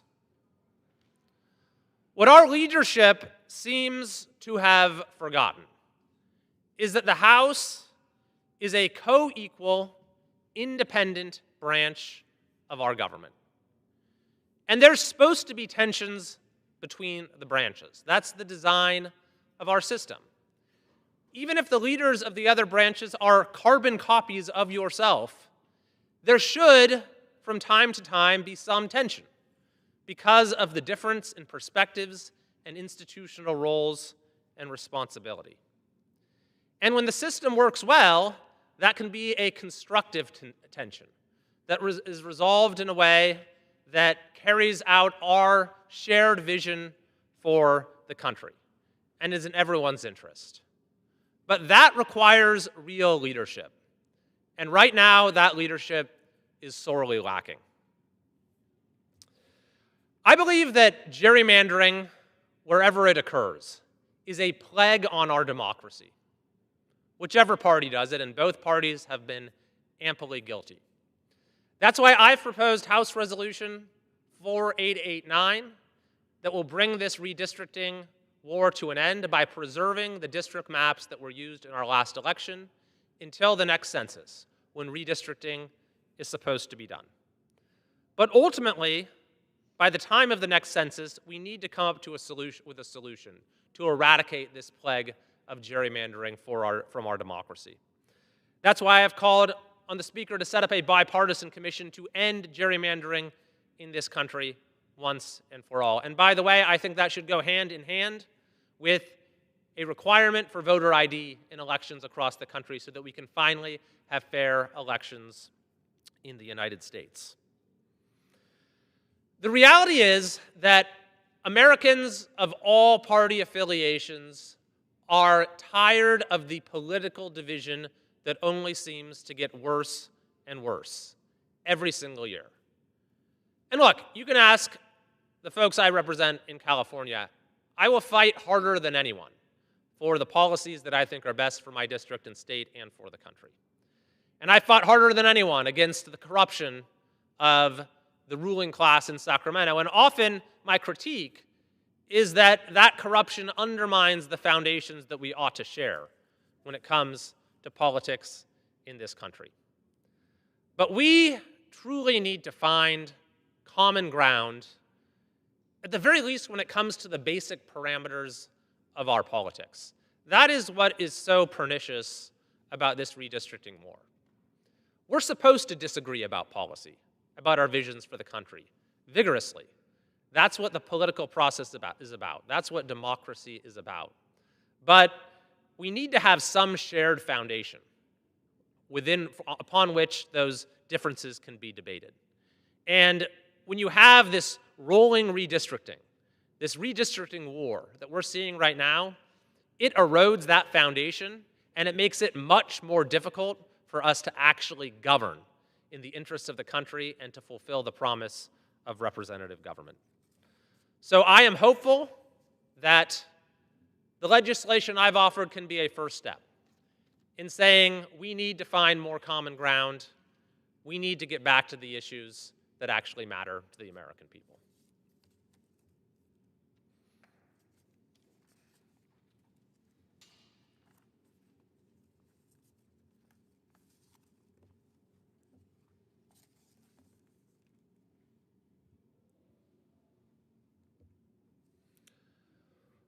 One of the worst consequences of this redistricting war we see breaking out across the country is that it has provided a pretext for the governor of California to do what he has always wanted to do, which is to undermine the fairness of our elections in California by abolishing the Independent Citizens Redistricting Commission.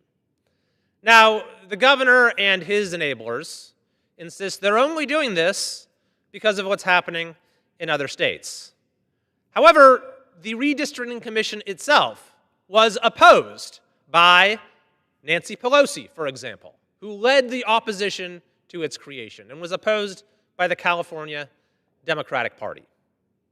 So nothing could justify what is happening in California right now. But they have grabbed on to whatever pretext they can in order to move forward with moving us backwards as a state to the era of partisan gerrymandering. Now, the problem for Newsom is that the voters of California are overwhelmingly opposed to this plan. How do we know that? Well, California voters have voted 3 times to support the Independent Redistricting Commission. And a poll just recently came out from Politico asking voters, do you want the commission to draw district lines or do you want the politicians to get that power back? And by a 2-to-1 margin, over 60% of Democrats, over 60% of Republicans, over 70% of independents said we want the commission drawing district lines. We don't think politicians should draw their own district lines. So to solve this problem, that is to say, the public overwhelmingly opposing his plan, which does require voter approval, the governor has come up with a 2-pronged strategy, which is to disenfranchise voters and to defraud them. So first, while the previous votes to establish the Independent Commission and to affirm it were done by our full electorate, he's now just summoning a partial electorate in a low-turnout off-year special election to try to overturn that decision. What's more, he's thrown out all of our election rules in order to accelerate and condense the election timeline unlike anything we've ever seen, so that the county registrars are unable to notify voters, as they usually would, that there's an election going on, so that the voter guide, at least at first, is only going to be available online, such that there will be fewer polling places and vote centers for people to actually vote in. So it is voter suppression through and through in an attempt to reverse the clearly articulated and repeatedly expressed view of the California electorate. But that's not all. For those voters who do turn out, the governor needs to make sure that they are unable to express their true will, or at least have difficulty doing so. And so that's where he has made use of yet another tool that is available to the one-party rule that we have in California, which is to commit fraud on the ballot itself. Now that might sound strong language. Fraud might seem a little strong, but it is not an exaggeration. The definition of fraud is lying to people in order to get them to act in a way that they don't want to act and that goes against their own interest. And so that's precisely what's happened here. We now have the actual language that will appear on the ballot for California voters. If this were an honest description, it would simply say that we are tearing up the map drawn by California's Independent Redistricting Commission and replacing it with a map drawn by politicians in order to maximize partisan advantage. That is literally what is happening. No more, no less. But instead, we get this. So let's just walk through some of the language. Authorizes temporary changes to congressional district maps. So first of all, the changes are not temporary. They will last through the rest of this decade when the existing map would have expired anyway. They are permanent changes. Oh, and they're not changes. Changes implies you're making a little tweak here, a little tweak there. No, they've drawn a completely new map that is going to affect districts all across California and cause voters all across California to lose their representation. But this is where it gets really good. Authorizes temporary changes to congressional districts in response to Texas's partisan redistricting legislative amendment. Response to Texas's partisan redistricting. Authorizes temporary changes in response to Texas's partisan redistricting. So first, it is blatantly untrue. The initial version of this said that it would only take effect if Texas moved forward. That language was deleted. So this is taking effect, if it's passed, regardless of anything that's happened in Texas or any other state. So at this point, it is completely inaccurate and is in an attempt to simply smuggle some sort of argument or justification into a summary of the actual language. What's more, there's no mention anywhere of the fact that this is overriding the map created by California's Independent Commission. So if you just read it, at first glance, it's almost designed to read as if Texas has somehow come in and messed with California's maps, and we need to restore them to proper order. That's the impression that this is designed to give. In fact, the Independent Commission is only mentioned then in the next sentence, where it says that it directs the Independent Citizens Commission to start drawing maps after 2030. So if you're reading this casually, you might say, oh, this is the side that supports independent redistricting. After all, they're telling the Independent Commission to draw maps. But the Independent Commission does not need to be directed to draw maps after the next census. That's what they are already required to do. The only effect of this initiative is to throw out the map that the Independent Commission has drawn for this decade. And then, to make things even more farcical, it goes on to say that it's establishing a policy of the state to support independent redistricting. No, it doesn't. It doesn't establish any policy supporting independent redistricting. The only thing that this initiative does, as it pertains to independent redistricting, is to shove aside California's Independent Redistricting Commission. A few other little inaccuracies. It says that this only lasts through 2030. In fact, the partisan map that was drawn behind closed doors by the California legislature and the DCCC will last through 2033. It says it'll only cost a few $1 million. That is outrageous. The special election itself is going to cost between $200 million and $250 million. And finally, what it doesn't mention at all is that this is overriding literally the entire rest of California's state constitution. That is the language that is actually in this constitutional amendment. It says that everything else in our Constitution does not apply. Partisan gerrymandering will be the supreme law of the land. So all of the protections in our Constitution right now that are manifested in the existing congressional map will be thrown out. That means the protections where we had extensive public input. in drawing the maps. Instead, this map was drawn by behind closed doors in a matter of days. The protections that say that those who draw the maps are not allowed to run for public office. This map was drawn by people who are in public office and hope to run in the very districts that they're drawing. The protections that say that the district lines need to follow neutral criteria, like keeping communities together, and cannot be drawn in the interest of partisanship or to favor or disfavor any politician. That is all thrown out. This map tears communities apart. My district is torn into 6 different pieces. The county where I live is torn into 3 or 4 different pieces. And it's being designed for the explicit purpose of partisanship. Gavin Newsom has said the entire point of this map is to, quote, make California a whole lot bluer and to pick up 5 seats. Which, by the way, it says Texas's redistricting is partisan redistricting. Nothing about that in California when the very people who drew the maps have said that is literally the entire point of the exercise. So that is what's happening in California, is there is this farce of democracy, this fraud that the governor is perpetrating on the electorate. There is a systematic attempt to suppress voters in order to return our state to the era of partisan gerrymandering. Indeed, we even now have reports that the leaders of the legislature itself that pushed this measure through at Newsom's behest have specifically gotten special districts drawn for themselves in order to run for Congress in.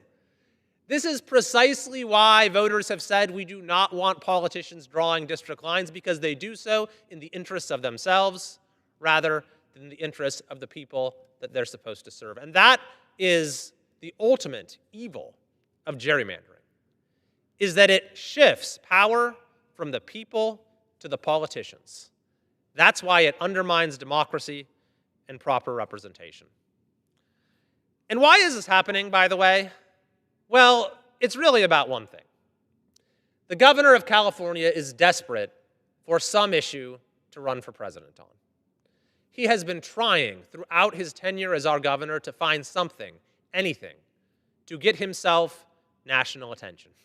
And I have watched as he has failed time and time and time again. I remember in his first term at the beginning, he decided to create an animated Mario Kart-style video of himself racing Donald Trump, thinking this was going to get him a lot of attention. I saw during the COVID shutdowns how he would come up with one crazy scheme after another because he was jealous that Andrew Cuomo was getting all the attention. That didn't really work for him either. This is literally the first time anything he's ever done has got him the attention that he so craves. And indeed, while his poll numbers are still abysmal in California, it actually seems to be working when it comes to the far left that tends to participate in primaries, which is another testament to just how badly our leadership here has failed, that they have managed to play into the hands of Gavin Newsom, who is not a very smart person, who is not a very crafty politician, and yet this redistricting war has played right into his hands.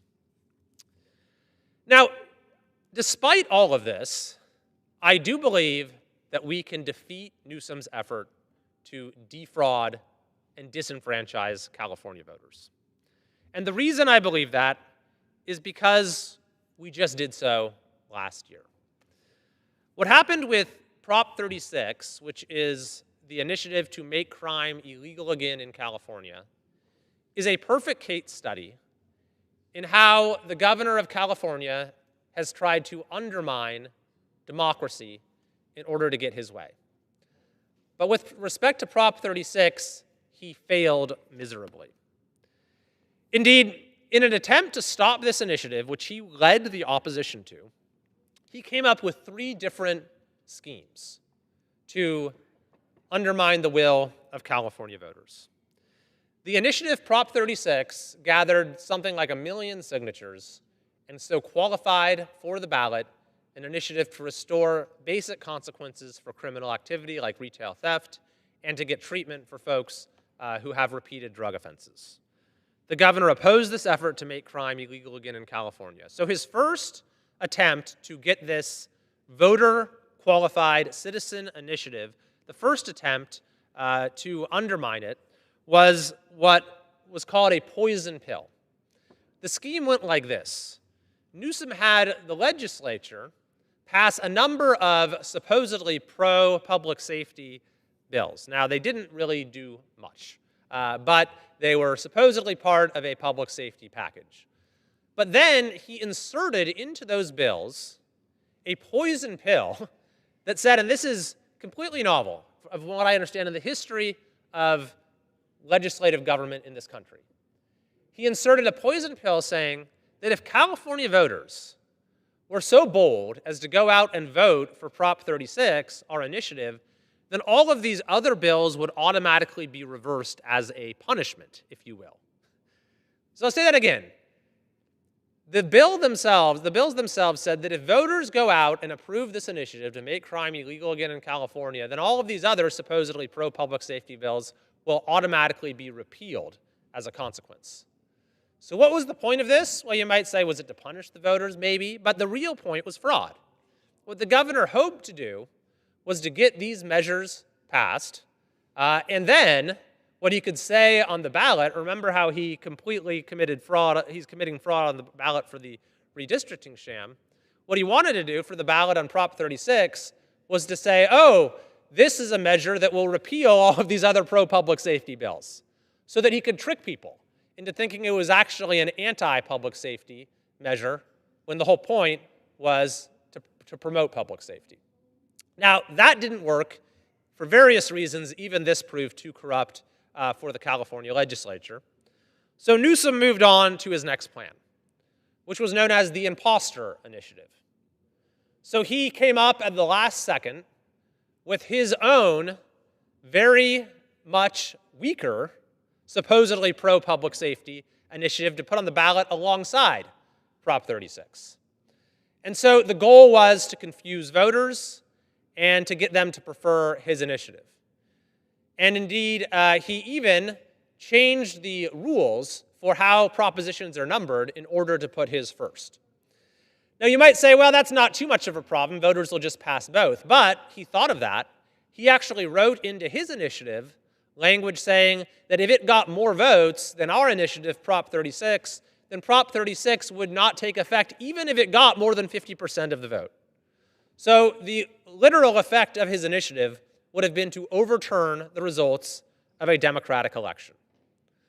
Fortunately, this plan failed too, because the governor, in his absolute disregard for any decency whatsoever, had used the name Alexandra's Law for a part of the initiative dealing with fentanyl. Now, this was genuinely part of our own initiative. It was a way to hold fentanyl dealers accountable. It was named after a young lady who tragically lost her life to fentanyl poisoning. And the governor went ahead and misappropriated that name and used it for his extremely much weaker version of this provision. And the family of this young woman spoke out against it, and it was only then that he was forced to remove this imposture initiative from the ballot. The third scheme that the governor came up with targeted me specifically. One of his cronies, a woman named Anne Revelle, filed a completely made-up, frivolous complaint against me with the FEC. It alleged that I had transferred $50,000 to the campaign account supporting this initiative. Completely untrue. Never did anything of the sort. Didn't transfer any money to it. Even if I had, it wouldn't have been a violation of the law. But Ms. Revelle had a brief stint as chair of the FEC herself, and she has since turned this into sort of a gig where she can make partisan claims and give them a sort of aura of legitimacy as coming from the former FEC chair. And so fellow Democrats have called her out on this time and time again, that this is what she's doing. Even in her own failed campaign for state senate, this is what she did. So she files this complaint. Before I even see it, she hands it off to the LA Times. The LA Times dutifully publishes a headline, former FEC chair files complaint related to Prop 36, and then they went and showed that article to anyone who was considering supporting the initiative in order to try to deter them from doing it. Now, of course, the FEC rejected Ms. Ravel's complaint since it was completely made up, the very body that she was once the supposed chair of, completely disgraceful thing that she did. But that attempt also, of course, failed. So all three of these attempts to undermine the opportunity for voters to even vote on this fairly failed. It went to the ballot box. Newsom led the campaign against it at the ballot box. The end of the day, Prop 36 passed overwhelmingly with nearly 70% of the vote in the state of California. It passed in each and every one of California's 58 counties, even Gavin Newsom's San Francisco. It received more votes than any other measure on the ballot last year. So yes, the governor is using every corrupt means at his disposal in order to undermine our democracy, to overturn the will of our voters, to deprive our people of fair representation. But this example shows that we still have the power to fight back and to win.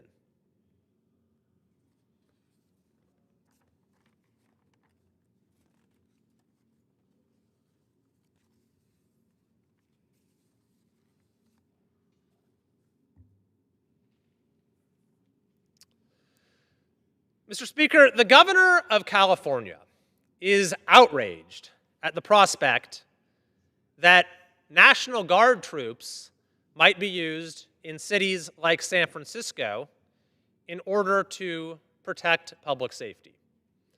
There's one problem with this outrage, and that is that Newsom himself sent the National Guard to San Francisco just 2 years ago saying, quote, "We cannot let rampant crime continue." Of course, he did let rampant crime continue, and it was really just a token measure. But even now, just a few days ago, while saying there's no problem with crime in California, the governor has announced that, quote, crime suppression teams will be sent into our major cities. So which is it? Well, the governor has also claimed that there's been a modest reduction in crime across California this year. To the extent that that is true, it is because of successes that we have had in stopping some of Newsom's worst policies. Namely, we passed Prop 36 to make crime illegal again. We won a victory at the Supreme Court over what Newsom wanted, to allow homeless encampments to be removed from our streets. And by the way, we no longer have a completely open border. So to the extent that there has been improvement, it is because Newsom's own policies have been reversed. This includes in LA, for example, as well, where the rogue district attorney, George Gascon, who Newsom himself initially appointed, was voted out by voters overwhelmingly last year. So there has been a modest improvement in public safety in California, thanks to the fact that Newsom's policies are being overturned by the people of California. And yet there still remains significant problems in our cities, even in Los Angeles. The police chief there says you shouldn't go outside wearing jewelry.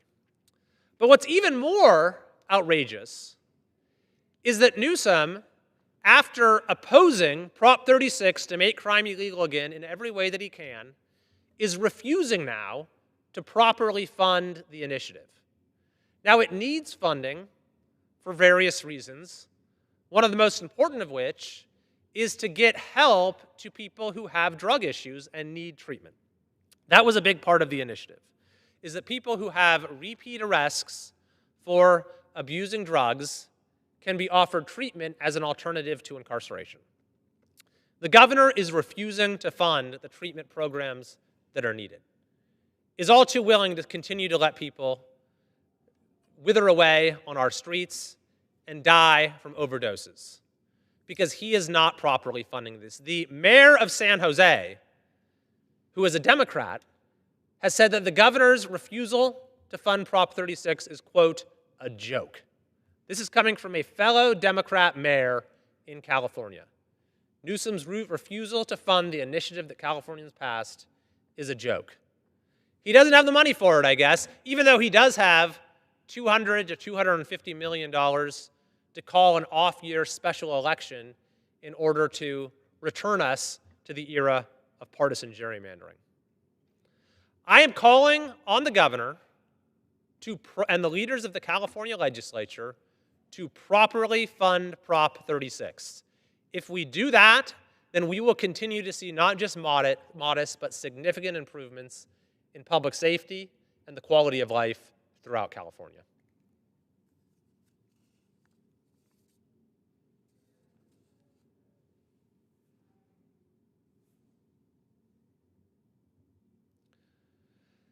Mr. Speaker, we recently received the latest unemployment numbers for the month of July for states across the country.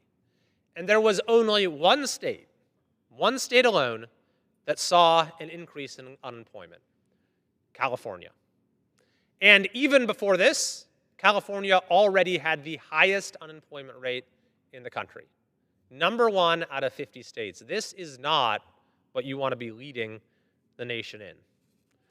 Which is why it was particularly farcical when the governor this Labor Day claimed California is the #1 state in the country for workers.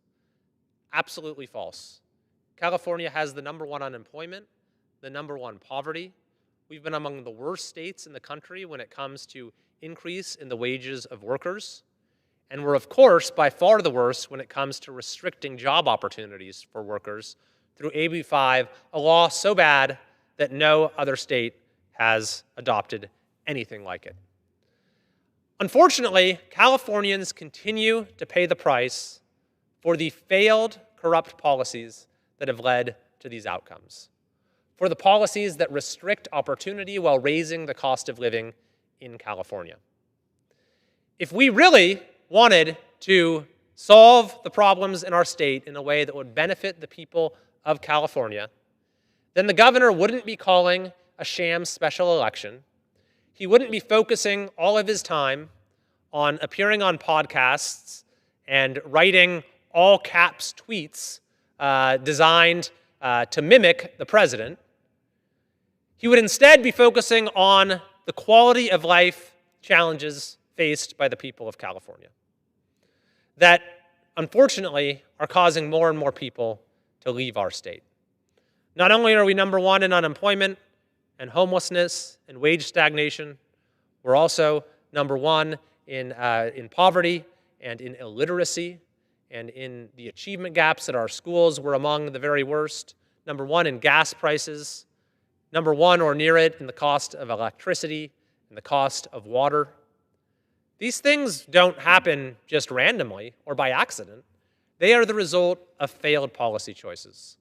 So if this redistricting sham moves forward and the eyes of the nation will be on California, I think it will be important to make that point as well.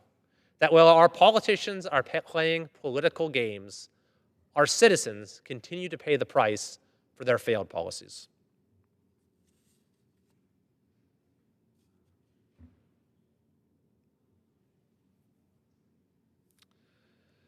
Mr. Speaker, a few weeks ago, I introduced the No Tax Dollars for Riots Act in response to the horrifying events in Los Angeles in recent months, where you had rioters attacking officers, using commercial dumpsters as battering rams, and threatening public safety in a variety of ways.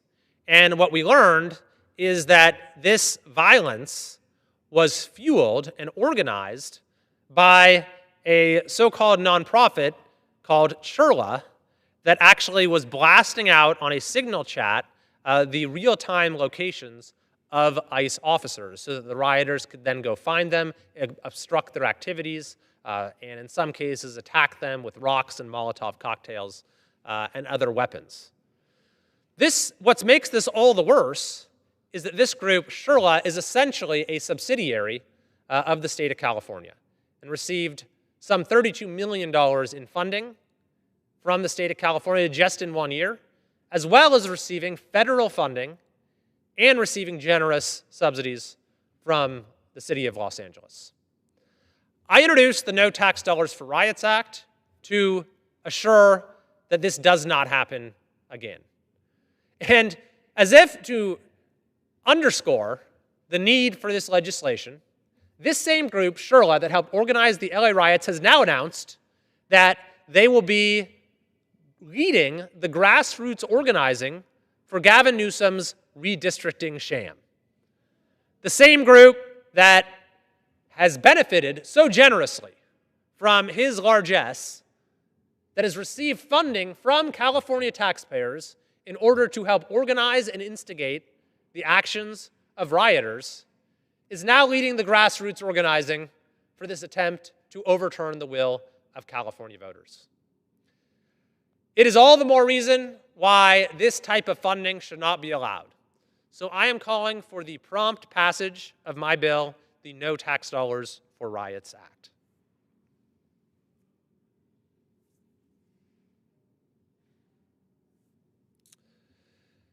Mr. Speaker, we have some good news. Governor Gavin Newsom has lost in court again in an assault on the First Amendment designed to make parody and satire illegal in the state of California. Last year, the governor saw a parody video of Kamala Harris that he didn't like. So he comes out in authoritarian style and announces this speech should be banned. And not only did he announce it, the legislature did his bidding, passed a bill, and he signed it into law to ban the sort of parody video that was seen by many people during the election. Now, of course, I made it very clear at the time that this was a violation, a blatant violation of the First Amendment. Didn't stop Newsom from signing the bill. He's had many bills before that violated the First Amendment and that were thrown out by the courts. And just a couple weeks ago, sure enough, that's what happened with this bill as well. The court has thrown out Gavin Newsom's attempt to ban satire and parody in the state of California. And to make things even more absurd, this farcical account on X that the governor's team is using, the Governor Newsom press office, has been putting out content designed to mock the president that would have actually violated the very terms of this bill that Newsom himself signed into law. Fortunately, the courts in this case protected the rights of the people in California, so I'm glad to announce that the First Amendment is still operative in our state, that parody and satire, which throughout history have been the way that we can humble those in power and can be powerful instruments of political expression, are still very much allowable in our state.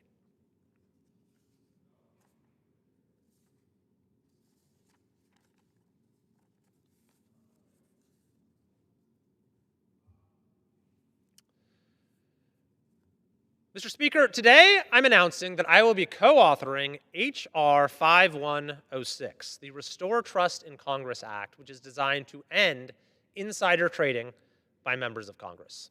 Specifically, this bill prohibits all members of Congress, along with spouses, dependent children, and trustees, from owning, buying, or selling individual stocks, securities, commodities, or futures. Upon enactment, covered individuals are prohibited from purchasing covered assets and must divest from all covered assets at fair market value within 180 days for current members and 90 days for incoming members. Individuals who acquire covered assets through inheritance during the course of their service will be required to divest those assets within 90 days of receipt. Violators of this statute or bill, if it becomes law, will have to pay an amount equal to 10% of the value of covered assets plus the sale of profits. And it must be paid with personal funds, not office or campaign funds.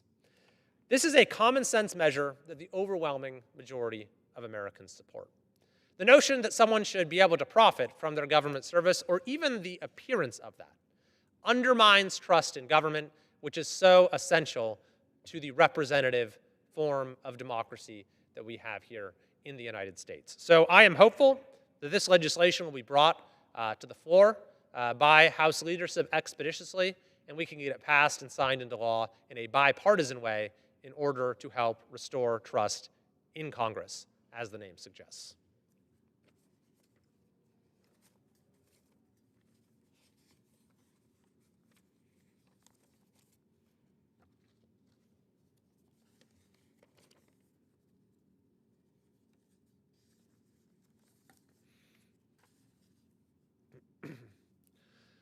Mr. Speaker, I'm very excited to announce that this coming week I will be introducing the Beautifying Federal Civic Architecture Act, which will build on an executive order that has been signed and issued by the President to change the General Service Administration's policies to prefer classical and traditional architecture in federal public buildings. And I think every American can imagine what we're talking about here. When you look at the Capitol, our national monuments, the White House, many courthouses, the classical style very much evokes the values that we have in this country, the values of representative government, the values of citizen participation. But in recent decades, there has been a move away from this architectural style. And it has produced some buildings, federal buildings, that don't evoke such feelings at all, and that are, frankly, a bit of an eyesore, as opposed to the beautiful buildings that mark many of our monuments and historic places here in Washington, D.C. So I am very happy to be authoring this bill in the House to make it the policy of the United States that federal buildings should uplift and beautify public spaces, inspire the human spirit, ennoble the United States, and command respect from the general public. It declares that these buildings should be visually identifiable as civic buildings and respect the regional architectural heritage. That's important as well.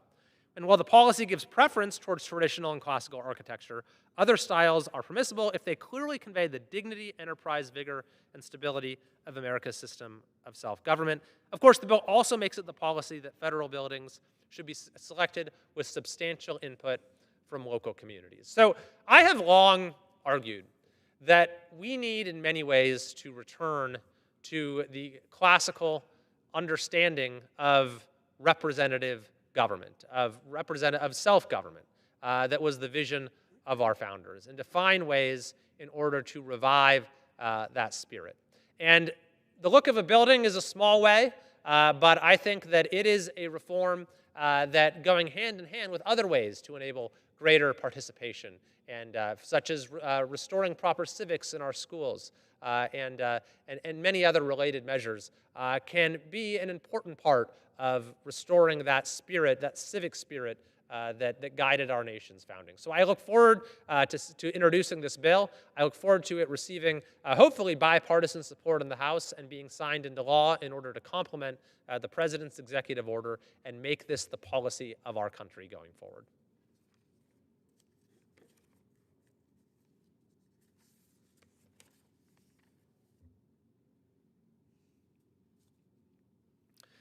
Mr. Speaker, I rise today to recognize a significant milestone in the community of Grizzly Flats, the groundbreaking of the first home under the new El Dorado County Title 25 program created to support the victims of the Cowder Fire. In August of 2021, the Cowder Fire burned more than 220,000 acres and destroyed more than 1,000 structures, including hundreds of homes in Grizzly Flats. On May 23rd of this year, U.S. Navy veteran Mac McNeil and Kathy Adams were joined by their neighbors and community leaders as they broke ground on what will soon be their newly constructed home, the first home rebuilt by a nonprofit charitable organization in Grizzly Flats after the Cowder Fire. This new home will provide Mac and Kathy with a safe, comfortable, and dignified living space after their home and many others were tragically destroyed 4 years ago. The construction of this new home is being supported by an organization called Nonprofit Construction, which is leading the rebuild, and El Dorado County's Title 25 program, which streamlines the rebuilding process for homes damaged or destroyed by the Cowder Fire. This groundbreaking and upcoming construction of this new home represents not just shelter, but also the community's unwavering strength, resilience, and its determined step forward on the path to recovery. I'm confident that innovative housing solutions like this one will not only uplift the Grizzly Flats community, but will also serve as a powerful blueprint for resilience and recovery across California and the nation. Therefore, on behalf of the United States House of Representatives, I am honored to join the people of El Dorado County and Grizzly Flats in congratulating Mr. Mac McNeil and Ms. Kathy Adams on the groundbreaking of their new home.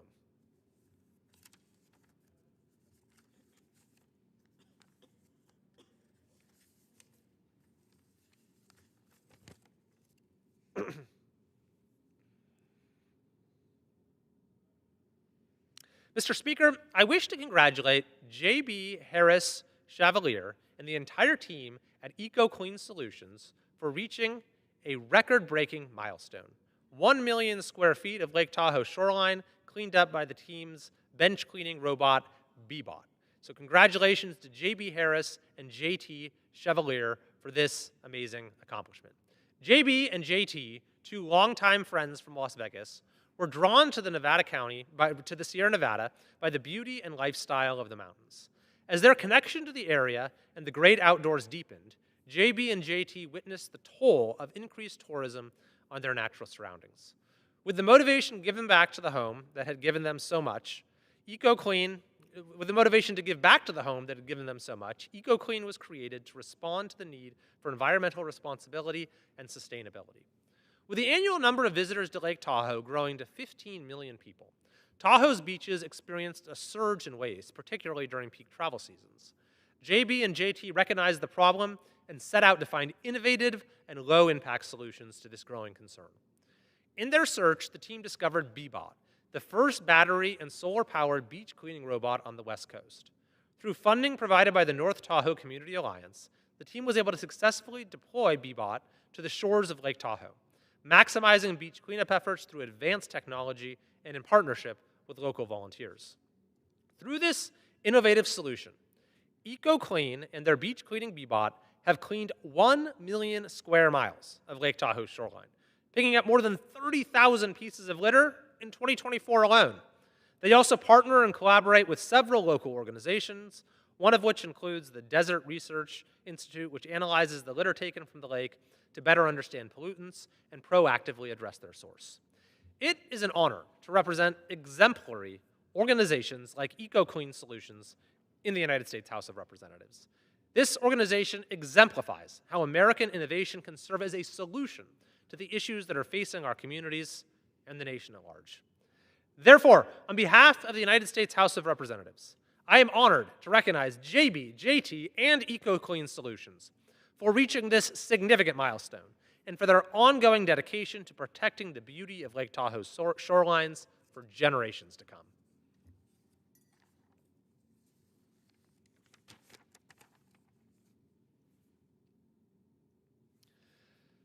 Mr. Speaker, with more than 7 million Americans living with Alzheimer's disease, including over 700,000 Californians aged 65 and older, I rise today to bring continued attention to this growing public health challenge.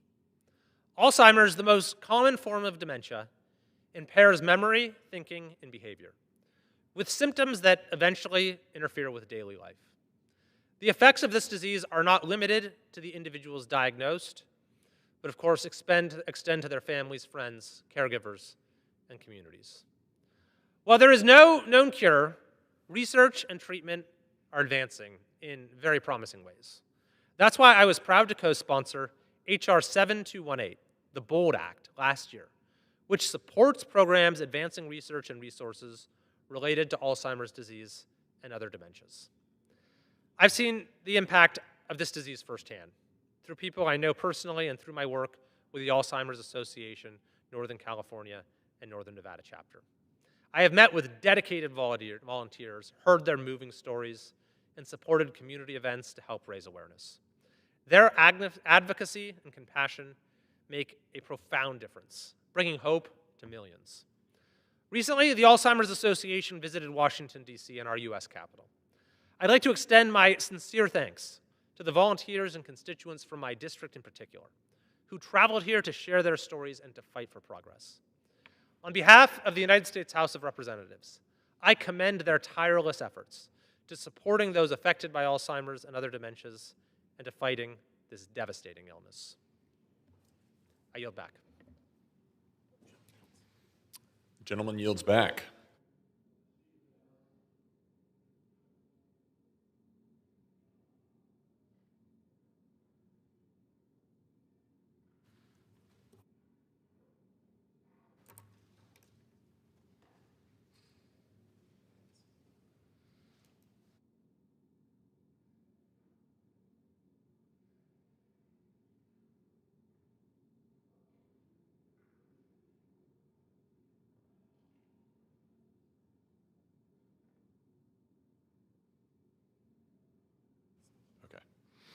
Under the Speaker's announced policy of January 3rd, 2025, the gentleman from Texas, Mr. Green, is recognized for 60 minutes as the designee of the Minority Leader. Thank you, Mr. Speaker. Mr. Speaker, and still I rise. And I rise, Mr. Speaker, to call to the attention of this august body some important information. I rise, Mr. Speaker,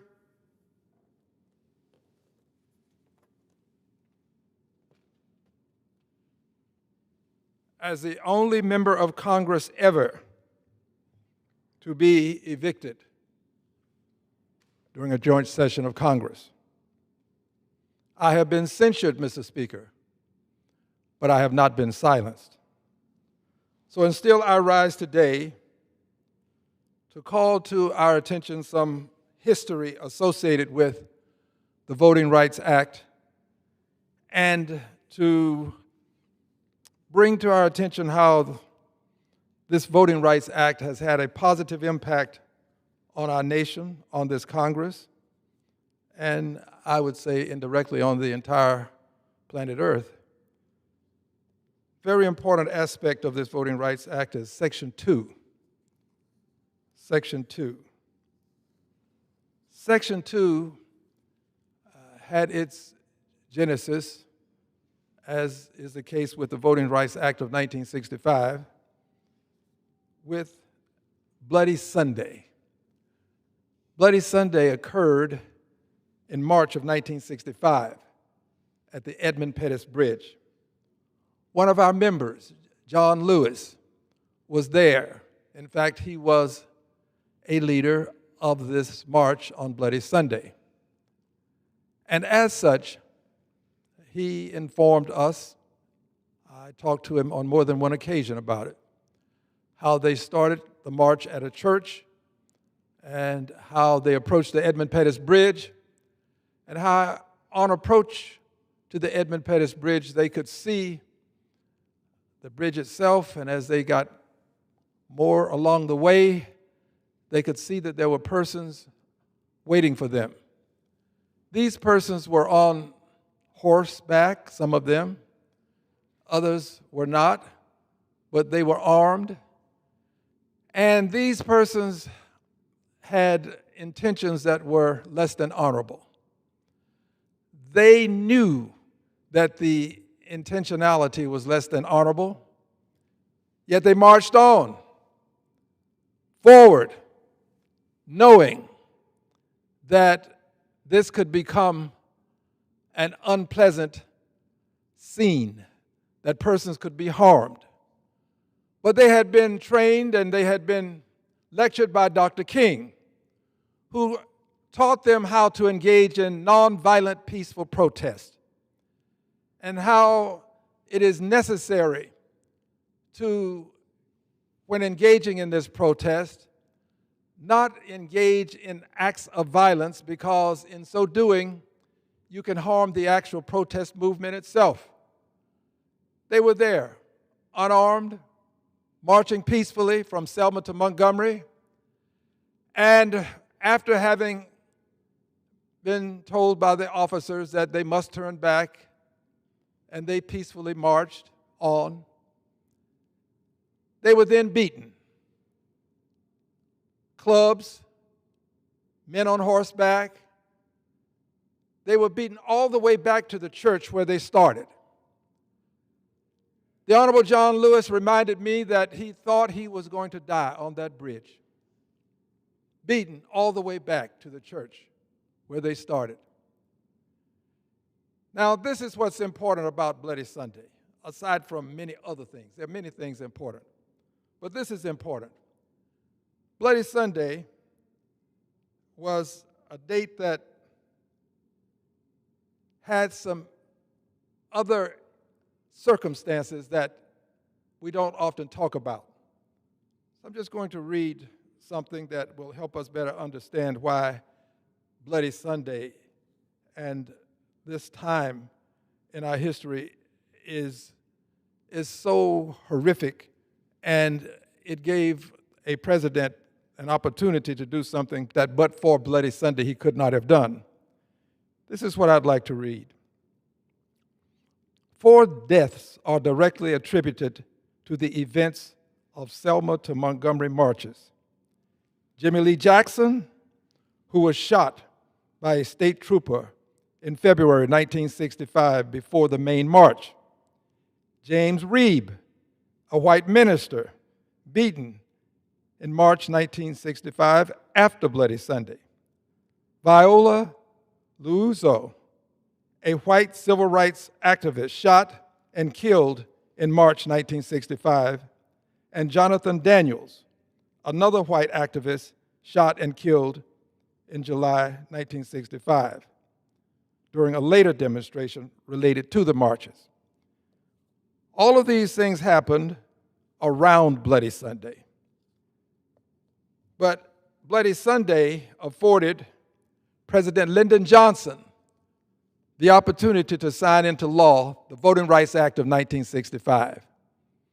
My speculation is, if not but for these horrific events, and for the world having the opportunity to see the horrors of invidious discrimination, the horrors of segregation, the horrors associated with people who had hate in their hearts and were determined to prevent people of color from having the same rights that they enjoyed, meaning the people who were Anglos enjoyed. This Bloody Sunday is marked by violence, but it is also a mark in history that gave us the 1965 Voting Rights Act. Now, 1965 Voting Rights Act, signed on August the 6th of 1965. Signed on August 6, 1965, by Lyndon Johnson. Here is what's important. When it was signed on August 6th, in the 89th Congress, there were 6 black members of Congress. 6. 5 Latinos, 4 Asians, total of 15 persons of color that we could identify as such. As of January 3rd, 2025, in this Congress, the 119th Congress, we have 68 black persons, from 6 to 68. Latinos, from 5 in 1965 to 58. Asians, from 4 in 1965 to 24. A total of 150. 150. I submit to you that a good many of this 150 are currently at risk, and if things continue as they are in Texas, we are likely to lose a third or more of this 150 members of Congress. Let's talk about Texas for just a moment. In Texas, we have evidence that I shall offer into the record of 2 letters. The first letter is a letter from the Justice Department, and this letter from the Justice Department is addressed to the governor of the state of Texas, Governor Gregory Abbott, and addressed to the Attorney General Ken Paxton. The letter is dated July 7th, 2025. The reference line is unconstitutional race-based congressional districts, Texas 9, Texas 18, Texas 29, and Texas 33. Unconstitutional race-based districts. This letter, dated January 7th, has language indicating that if the state of Texas fails to rectify the racial gerrymandering of Texas 9, 18, 29, and 33, the Attorney General reserves a right to seek legal action against the state, including without limitation under the 14th Amendment. There's an accusation being made against the state of Texas that the state of Texas engaged in unconstitutional race-based congressional district gerrymandering, I suppose, as this letter would indicate it. However, this letter, which has a July 7th date on it, requires the Attorney General for the state of Texas, or the governor, or both, to respond by July 7th. The letter is dated July 7th, and the response is required. It says here, please respond to this letter by July 7, 2025, and advise me of the state's intention to bring its current redistricting plan in compliance with the U.S. Constitution. Let's just focus on these dates for just a second. July 7th, the date of the letter, and the request for response, same date. Now, it can be said that maybe this was a mistake and they meant it to insert another date, but it could also be a means by which you can tell a person, call me, contact me right away, contact me today, contact me ASAP as soon as possible. I believe that there was a conversation that took place, and I believe that that conversation is in part why we have the maps that we have today.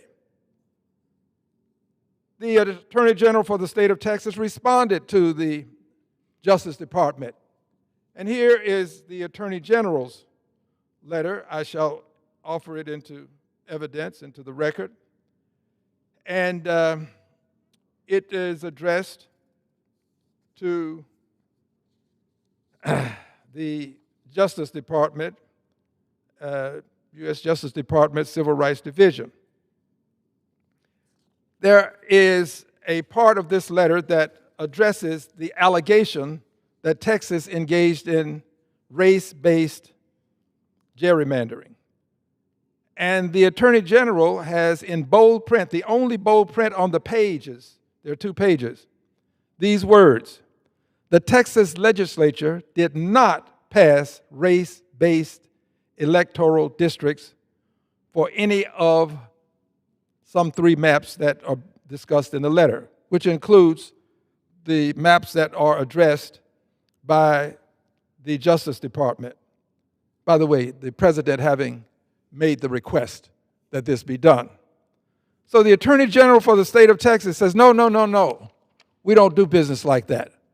We don't draw lines to benefit people of color. We draw our lines to gain some partisan advantage. Let me read just a little bit more of what it says just in this one paragraph. It says, the evidence at the trial, there was a trial concerning the maps that the Justice Department is referencing. The evidence at the trial was clear and unequivocal. The Texas legislature did not pass race-based electoral districts for any of those 3 maps. Texas State Senator Joan Hoffner, who chaired the Senate Redistricting Committee, testified under oath that she drew Texas districts blind to race. Remember now, Justice Department said, you need to redraw these lines because they exact words are unconstitutional race-based congressional districts. Justice Department, Attorney General. Attorney General goes on to say, Hoffner, who chaired the Senate Redistricting Committee, testified under oath that she drew Texas districts blind to race. Now, I'm a part of this trial that's referenced here. I have been litigating against the state of Texas most of the time that I've been in Congress, protecting the 9th and 18th congressional districts. Says here, some things bear repeating, Hoffner, who chaired the Senate Redistricting Committee, testified under oath that she drew Texas districts blind to race and sought to maximize Republican political advantage balanced against traditional redistricting criteria. So she's saying in her testimony, as evidenced in this letter from the Attorney General for the state of Texas to the Justice Department, she's saying, we didn't do that. The reason that you're asking us to draw these lines is just not there. It doesn't exist. We don't do business like that in Texas. In fact, this is true because it is Texas. It is Texas, the state that had white-only primaries. Yes, in the state of Texas, if you were a person of color, at one point in the history of the state of Texas, you could not vote in the primary election simply because of the color of your skin. That's a kind of hate for those who may not have analyzed this to the extent that I have. That's a kind of hate. We call that racism. Racism is a form of hate, where you just don't like people because they show up with the wrong complexion. That's Texas. My state, by the way. My state. In Texas, persons could not vote because they were of color, and they could not vote in the primary. Now, the primary would decide the winner of the election.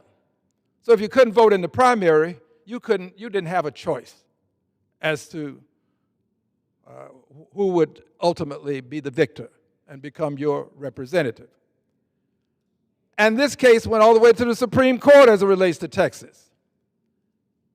A dentist in Houston, Texas, Mr. Lonnie Smith, took this case all the way to the Supreme Court of the United States of America. This case involving all white primaries. Well, the Supreme Court ruled. Supreme Court ruled that Texas could not have all white primaries. Texas immediately responded, agreed with the Supreme Court. No white primaries. No all white primaries anymore in Texas. Texas concluded that the just thing to do, I say just, I don't know that these words were ever used, but I assume that they were acting with some sense in a belief of justice or injustice. And the Texas governing body decided that since we can't have all white primaries, we will have all white pre-primaries. The state of Texas decided to have all white pre-primaries. And again, people of color could not vote in those primaries. Went back to the Supreme Court. Supreme Court said, Texas, we just told you that you can't have all white primaries. So now we tell you, you can't have all white pre-primaries. I call this to your attention because it's important to understand that Texas has a shameful, sinful history of thwarting the efforts of people of color to vote. Shameful, sinful history. And this is why Section 2 of the Voting Rights Act was so important, because it addressed that shameful, sinful history, such as to prevent Texas from doing what the Justice Department alleges Texas did, and what the Texas Attorney General said, no, we didn't do that. We don't draw lines like that. Well, Texas proceeded to honor the request of the United States Justice Department. Proceeded to honor the request that it said was unlawful. In a sense, it was an unlawful request because Texas hadn't gerrymandered to benefit people of color. Texas was gerrymandering to gain partisan advantage. Moving on to the drafting of the lines. The governor of the state of Texas called a special session to draft lines. It is said to draft lines, to have this redistricting, this actual gerrymandering to take place. Some brave, bold, and courageous members of the Texas State House understood the rules and knew that if Texas could not get 2/3 of the body present, that they could not move forward and conduct this type of business. That would necessitate having 100 persons present. They left with enough such that Texas could not acquire the 100 persons. These bold, brave, courageous persons, and they were bold, brave, and courageous because they have families that have to be taken care of. They have obligations. They have bills that have to be paid. They have to look out for themselves and others. And in so doing, they put a lot at risk. They were fined $500 per day for each day they were away. There were threats made to remove them from committees, all sorts of threats. But they weathered all of those storms that included threats and fines. And the special session ended without the maps being adopted. But in the second special session, the governor prevailed. The maps were presented, voted on, and they are now the law in the state of Texas. These maps are maps that were drawn pursuant to this letter from the Attorney General by, well, the Attorney General's name is not on the letter, so let me not confuse anyone. There's another name on the letter. There's a Attorney Dillon and Gates. But these two letters, which are in contradiction with each other, the Attorney General's office for the Justice Department having indicated that lines were drawn to benefit people of color, and the state of Texas saying, no, we didn't do that. So now we have these maps, and we are litigating. We want to prove that the state of Texas has again violated the Voting Rights Act, as it has done in each decade that the Voting Rights Act has been in effect. It violated it. We want to prove that this is another violation. But here is the difficulty. The only way to prove it is to have evidence. I think this is the evidence we need. But I was there when a person testified at great length that this was being done for political reasons. Now, the disadvantage that we would have but for these letters and some other evidence that I shall not go into, the disadvantage that we would have if not but for this, would be we'd have to somehow get that person to confess, no, I didn't really draw it for political advantage. I did it for racial reasons. Well, that's not likely to happen. And that's the position that we're being put in by having Section 5 of the Voting Rights Act eviscerated and by having Section 2 now being eviscerated. We're losing that which helped us acquire these 150 persons that I called to your attention, who are a part of Congress now, as opposed to the 15 that were there when the Voting Rights Act was signed into law in 1965. So we are going to be put in a position where, unless we can find some way to get into a person's head, we're not going to be able to prevail with this kind of litigation.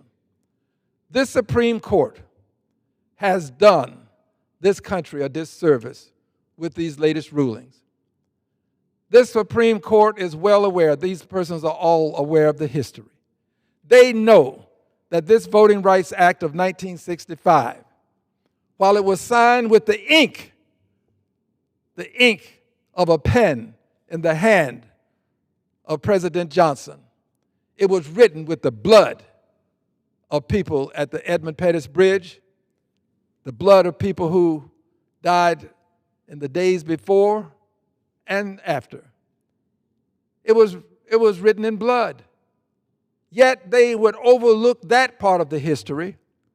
Fast forward to today, and it seems that they are now about to eliminate Section 2 of the Voting Rights Act, which means that if Texas prevails with these maps and can remove 5 people simply because a president says those 5 belong to me, I think he may have used his personal pronoun of me, as opposed to indicating that these maps are the people, they belong to the people, these districts, but he claims them as his own, and that they should belong to him, which means he can then use them to maintain power and dominance over the Congress, dominance over the Senate, and a Supreme Court that has a conservative majority that seems to favor much of what he does. He believes, and he is moving forward. We are moving forward in court.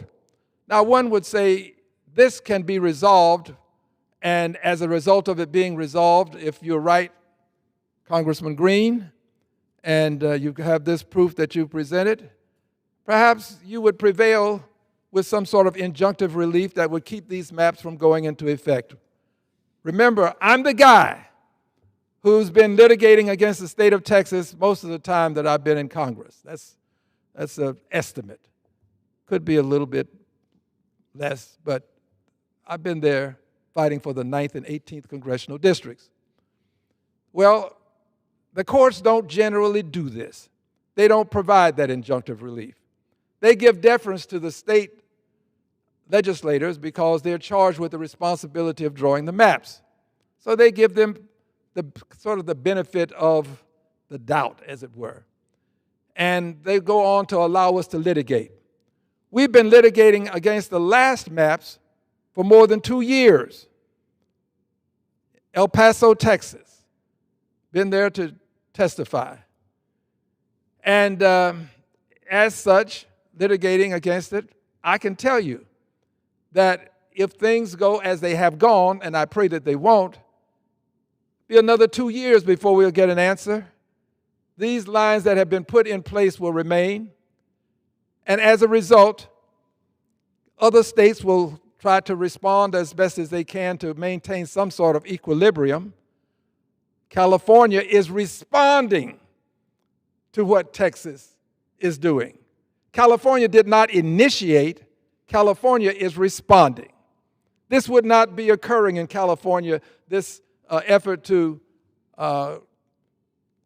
redistrict in an equitable way, to offset what's happening in Texas wouldn't be taking place but for what's happening in Texas. So those who would contend that California is initiating this, they are entirely wrong. Texas initiated, California is responding.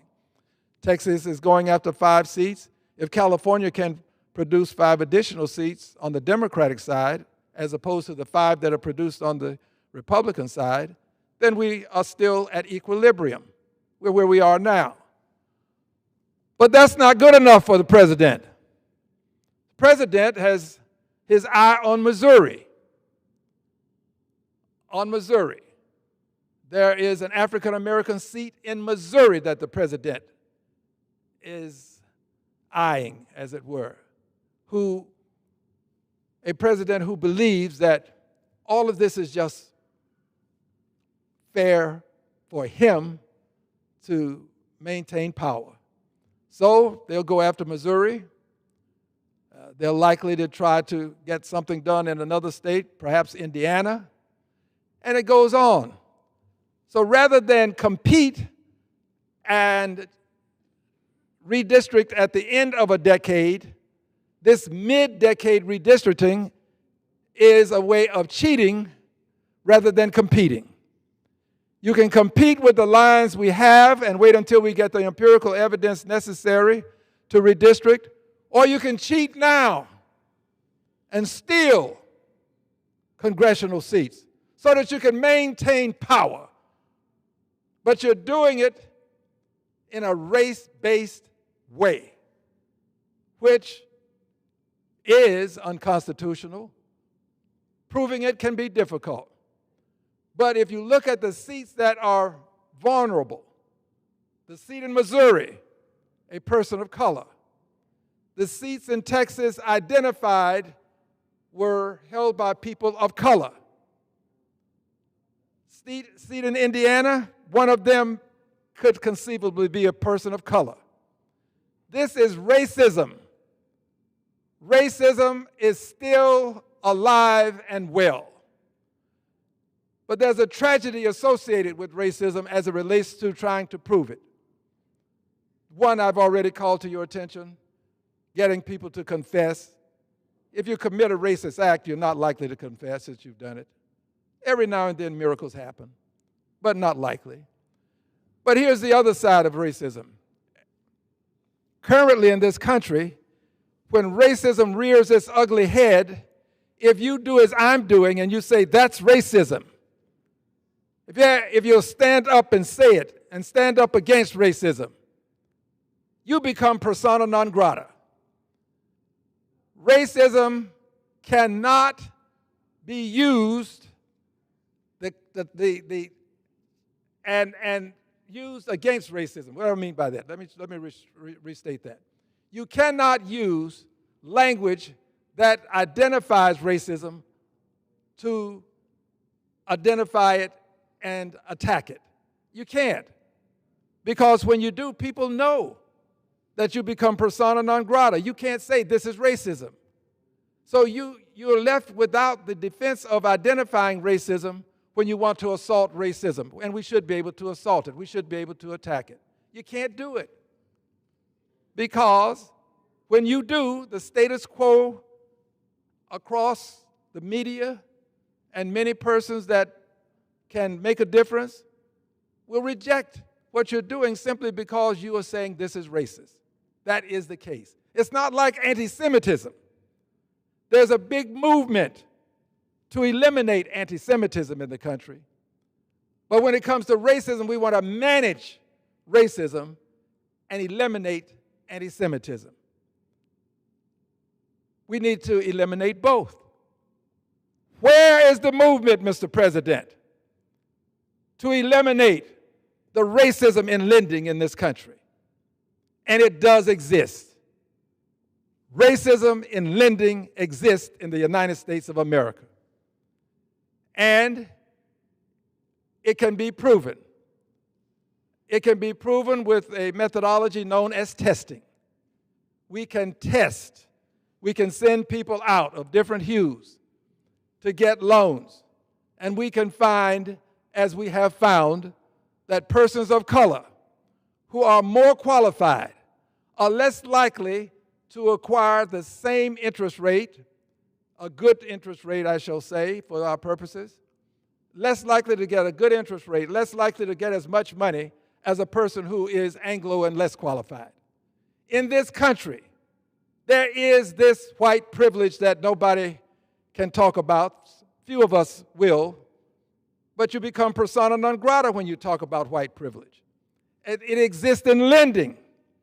It also exists when you're ready to buy a home or rent a place, rent a home. White privilege exists in this country. Unfortunately, we're not allowed to address it. People don't want to hear it. It's okay to talk about anti-Semitism, but not about racism. So let me explain why. When you address anti-Semitism, you're looking into the window of life. You're looking into someone else's backyard in another country. But when you address racism, you're looking into the mirror of life, and you see the reflection of your own deeds. And these are the deeds that we don't want to confront.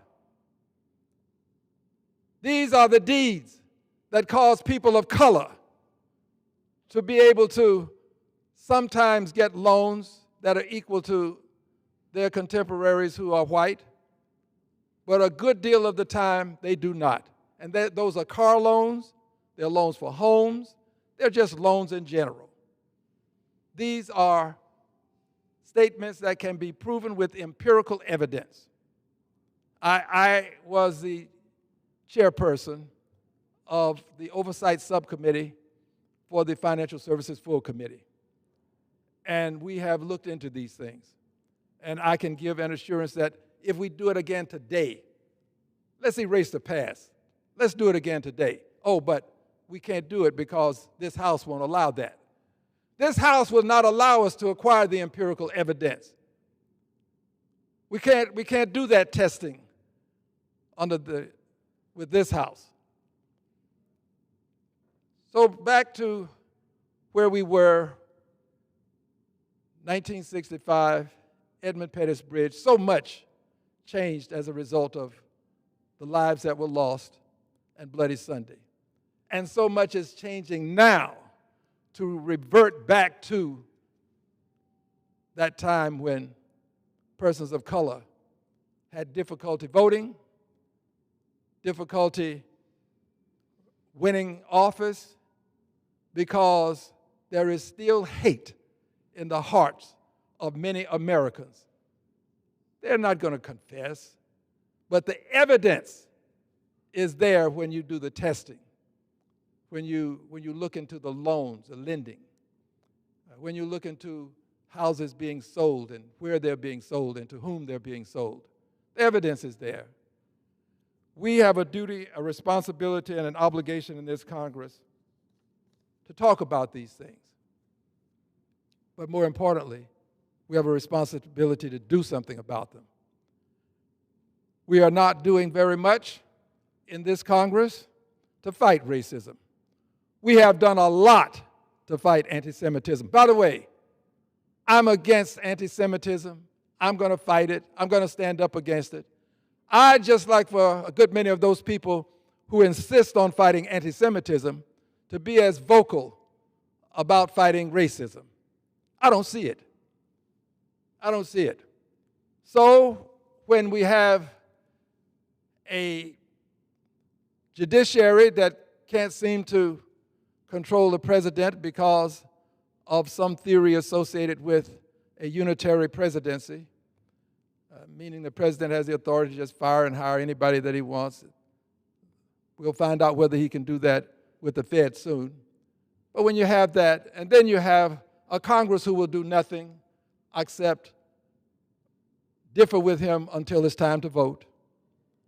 So you have the judiciary can't do anything, the Congress won't do anything. Then what's left? Two things are left. The first is something this president doesn't like. He doesn't like it. They pretend, oh, wow, there goes impeachment again. But they're preparing to prevent it by stealing votes, by stealing congressional seats.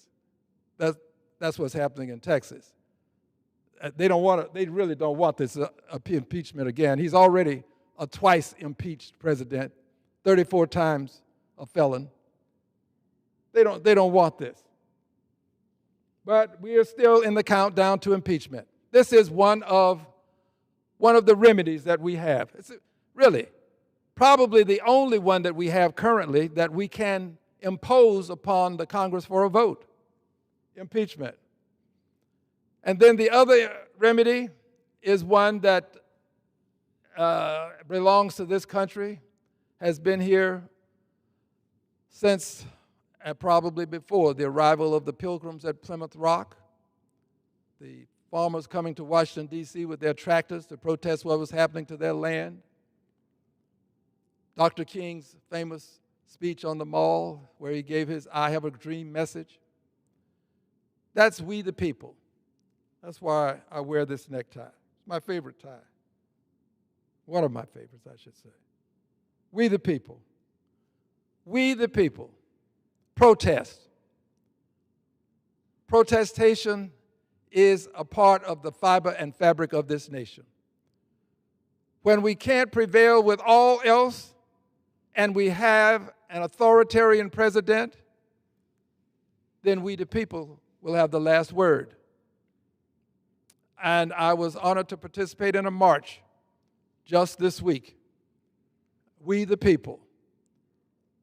Hundreds of people marched from over at Union Station through the Capitol.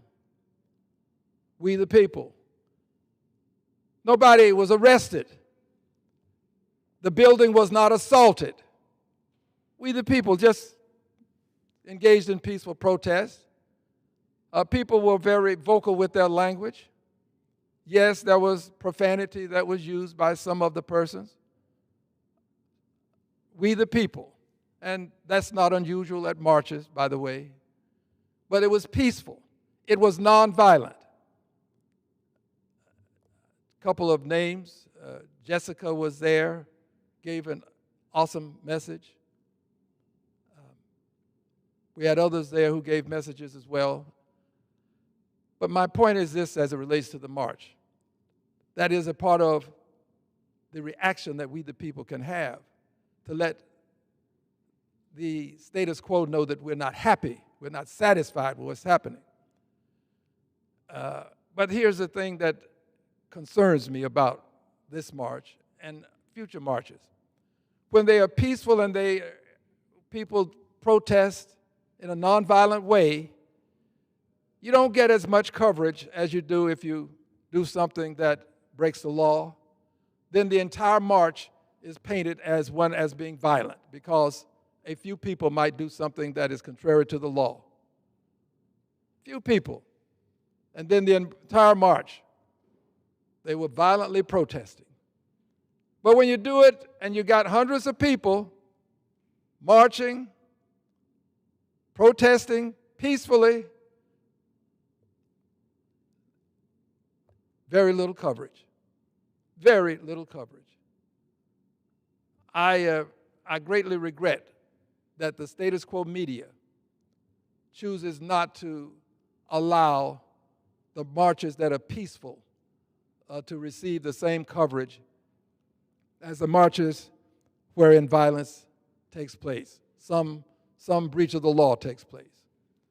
But I assure you, the countdown to impeachment is on. We've laid the foundation previously for impeachment, and we will lay it again. We will lay it again.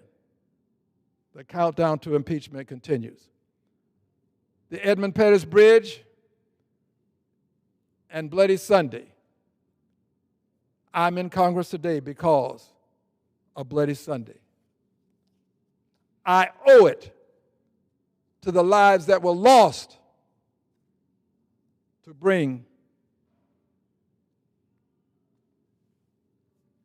impeachment against this president. I owe it to them. And those who cannot say impeachment and who cannot say racism, all I ask of you is, let me do it for you. I'll do it for you. Just let me do it for you, and you continue to do the good things that you're doing. We shall overcome, and we shall impeach this president. I yield back the balance of my time. Members are reminded to refrain from engaging in personalities towards the president and to direct their remarks to the chair. Under the Speaker's announced policy of January 3, 2025, the gentleman from Arizona, Mr. Schweikert, is recognized for 30 minutes. All right. Thank you, Mr. Speaker Pro Tem. I missed all of you. It's now that we're back. And look, I get teased back home of doing these things that seem like more like an economics lecture. That's actually not the goal here. It's actually to sort of walk through reality of math, because so much of this body is about theater and not about facts. As my wife a decade ago said, David, you get to go and hang out in a math-free zone. So let's have some fun with facts and math. Mr. Speaker, next year, the 2026 fiscal year, 3 weeks away, take a guess. For every dollar of tax collections, we get next year, what are we going to spend? For every dollar of tax collections we take in next year, we're going to spend $1.43. Just this one number right here should scare the hell out of people. And instead, the hallways around here are full of people demanding more spending. Just a little while ago in my office were more people saying, can you get us a grant? Can you get us more money? Can you regulate our competition? For every dollar of tax collections this year. Now look, we still got 3 more weeks before the fiscal year's over. My estimate is we're going to spend $1.39. Next year it's $1.43. How long do you intend for this to go on? And here's your problem. Most of that increase in spending is not some sort of crazy this, crazy that. It's interest. Remember, interest rates are up. We still have to finance about $10 trillion of refinance this year. And we're going to bring about $2.3 trillion in total new debt this year. Next year, the baseline was we were going to borrow $2.5 trillion. It's probably going to be less, $300 billion because of customs duties, tariffs. But here's something I beg of everyone, whether you be on the left or the right, burn this into your psyche. We borrow about $70,000 to $72,000 every second. And almost all the growth in that borrowing is interest and healthcare costs. Mr. Speaker, sorry, forgive me, I enjoy tormenting you. I don't mean to. Think of this. In 7 years, the Social Security Trust Fund is empty. And under the law, Grandma takes a 24% cut in her check. In 7 years, we double senior poverty in America. Yet, if you're an idiot like I am and you get up and say, we really should work on this, the Democrat consultants are going to beat the crap out of a Republican and vice versa for even mentioning the fact about the math. It's not Republican math, it's not Democrat math, it's in the Social Security Actuary Report. In 7 years, the Medicare Trust Fund is empty. So if you're running a hospital or one of these where the Part A trust fund is your revenue source, you get an 11% cut in 7 years. This year, we're going to spend $1 trillion on Medicare. In 7 years, we spend $2 trillion. It doubles in 7 years. It's demographics. It's not personal. It's not Republican, Democrat. It's what we are as a society. We have the same number of 18-year-olds today as we had 20 years ago, but we have double the number of our brothers and sisters who are 65. It's math. And behind these microphones this week, how many people have come up behind the microphones and actually talked about math? About the demographics, about the economic future? I would argue understanding the math is moral. Is it moral to look the other way and in 7 years double senior poverty? But yet you will get the living crap kicked out of you around here if you actually tell the truth about the math, because we've spent so many decades lying to the American people. Look, I have this board I've used for a while. It was saying, hey, right now we're borrowing $6 billion a day. I apologize. This number's wrong. We're borrowing $6.5 billion a day. And there's the theatric problem. You get people, I'm going to save a couple $100 million. Wonderful. Let's see, if I'm doing $6.5 billion a day, that's what, almost $270 million an hour. And there's the fraud around here, is the inability to understand the scale of what's going on. And understand borrowing is a tax. It's a tax paid for in the future with your retirement, my kids, but it's a tax paid with interest. But we have a society who so desperately wants free stuff. They want money. Yet you get, and look, the 100 times I come behind this microphone and show them the chart saying, I want every dime of my Social Security. Of course, every dime. And the average couple, now, most people don't realize the Social Security formula actually is progressive. So if you're a high-income earner, you get less of your money. If you're a lower-income earner, your FICA tax you paid, you actually get more. But in the mean, you get about a $72,000 spiff for that couple. It's a crap rate of return.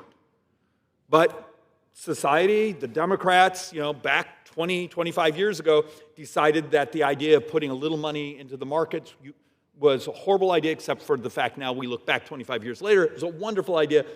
Poverty, rates of return, those things would have been dramatically different. But it's too late now. We're well into the population bubble, the baby booms. The driver that we don't like to tell the truth about is that same couple, for every dollar they put into Medicare, you're going to get about $6, $7 back. And most people don't realize about 38% of Medicare comes from the trust fund. About 15% comes from your copay. The rest comes right out of the general fund. Are we allowed to tell each other, the lobbyists, the activists, the people on social media making absolute crap up? How about our voters? Are we allowed to get in front of them and saying, this is serious, this isn't a game? We right now are borrowing about $6.5 billion every single day for this fiscal year. And we're down to the last 3 weeks, so you have a really good sense of what we borrowed. In 9 budget years, it's well over $10 billion a day.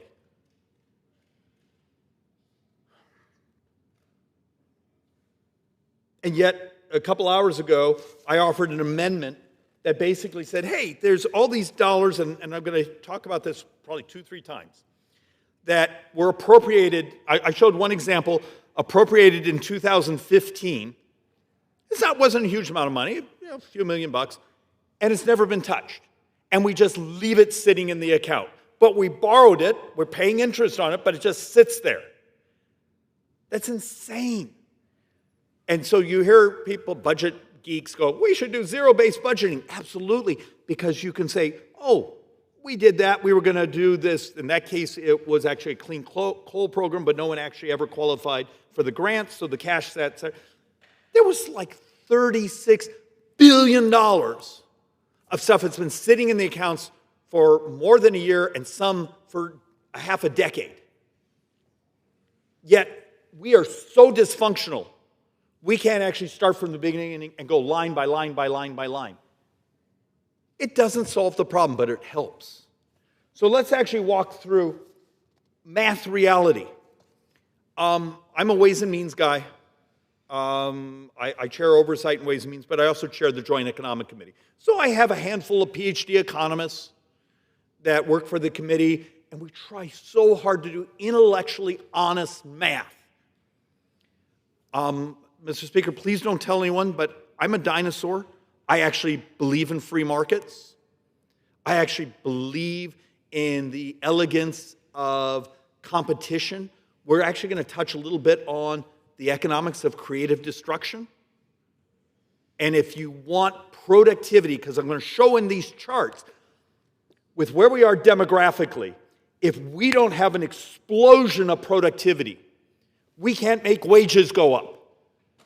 If you are a working person in this country today, particularly like in my Phoenix, Scottsdale area, if you're a working person today and you haven't had about a 28% pay hike in the last 4 years, you are poor today. It's called inflation. Biggest tax in modern history was those 3 years of inflation.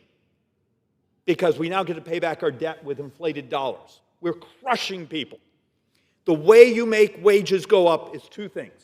You raise people's wages because of inflation. Well, that just means you're treading water.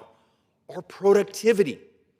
Now, some of the things we did in the reconciliation budget that we passed before break is expensing, research and development expensing, things to try to get investments to do things better, faster, cheaper.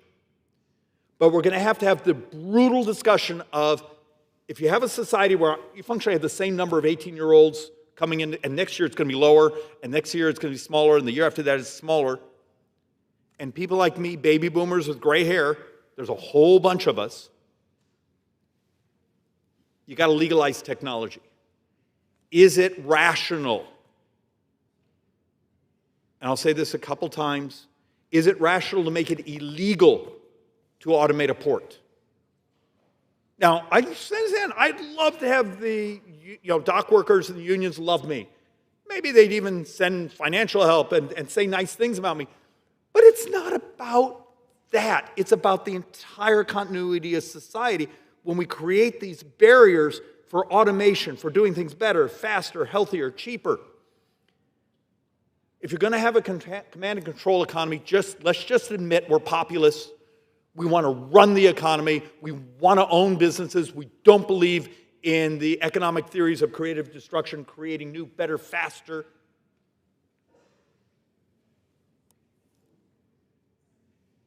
But give up on the productivity cycle. And then you tell me how people's wages go up. You have a middle class, it's getting absolutely crushed and squeezed. Their purchasing power is stagnant, if not reduced. It doesn't have to be that way, but it's going to happen through policy here. And it's like no one here went to their basic elementary school economics class. So look, the chart here, I'm going to try to make a point, is customs duties. We all talk about tariffs. I had heard a member here a couple days ago, say, customs duties, tariffs are going to pay for everything. No, they're not. Now, they do pay for most of the big, beautiful bill. But the fact of the matter is, last year we took in about $77 billion in custom duties. This year we're going to take in, our best guess is $190 billion. Yay! Except the problem is, did I mention to you a little bit ago that we borrow about $6.5 billion a day? So the increase in tariffs, custom duties, is going to pay for like 11 days of borrowing. 365 days, we just covered 11 days of borrowing. For anyone that's watching, much of what DOGE was doing was fascinating. Go look at doge.gov right now, and you'll see a couple $100 billion of potential savings, though only a fraction of a fraction of a fraction have actually been executed because we in Congress can't even do basic rescissions. We did a rescission before August. It was total of like $9 billion. So if you're borrowing $6 billion, we covered a day and a half of borrowing. And it was war here for 6 weeks to save that much money. We're living in a mathematical delusion where people don't understand. That's 12 zeros. They don't see the difference between a trillion and a billion. But the fact of the matter is, we need to start telling truth about the math. And look, oh, so sorry. Let's walk through, let's get a little more geeky. This morning there was something called the JOLTS data. It's basically ADP's attempt to sort of take an estimate of what's happening in jobs data. There's been a lot of slop in the numbers, and look, we were beating up BLS before, but remember we also have a response rate to the surveys that are down dramatically. So one of the reasons sometimes you get big revisions and then the next month you get a little more data, and the next month you get finally more returns, you can finally calculate. But in the JOLTS data, there's a fascinating number to look at. So the number of jobs was fairly flat, but unemployment looks like our best model is going to stay steady because we're finding we don't have as many workers looking for jobs. Really worth taking a look at, are we starting to see the demographic implications of how many of our brothers and sisters are choosing to take retirement at age 62. For years we've been looking at, there's like 7 million prime age males missing from the labor force. That was actually one of the controversies when we were trying to do some of the reforms in Medicaid, saying, should we ask folks to at least look at participating in the economy and the society? Because heaven knows we need them. And look, this may be a little bit geeky, this chart, but the basic premise is when you're taking a look at labor force participation, back here's the recession, we were like 70% of the population was participating in the economy. Today, we're down here below 62%. Or 62.5 was our 2025 estimates, and we believe it's going to continue to fall. Is this people just sitting on the sidelines? No. It's more complicated. As a society, we got older. We've done entire presentations, and I know this is controversial and uncomfortable, of our brothers and sisters when you have entire states where more than half the population qualifies as being obese. Not being mean, but the Joint Economic Committee a couple years ago did a major study saying, hey, turns out obesity costs about $9.1 trillion of additional healthcare spending over the 10 years. And there's the Milken study from a few years ago saying 47% of all U.S. healthcare. Maybe the morality is getting our head straight, say we help our brothers and sisters get healthier so they can participate in the economy, so we have more labor force participation, so the economy grows, so productivity goes up, and wages go up. But we're incapable of a unified theory around here because it would require thinking in math. And to get a little more sarcastic,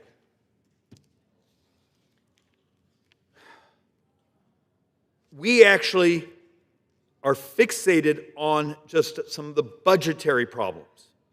Okay, we actually believe there's hundreds and hundreds and hundreds of billions of dollars that are subject to rescission. They've been sitting in accounts for years. And instead, we just did an appropriations bill a little while ago where we stacked on top of stack.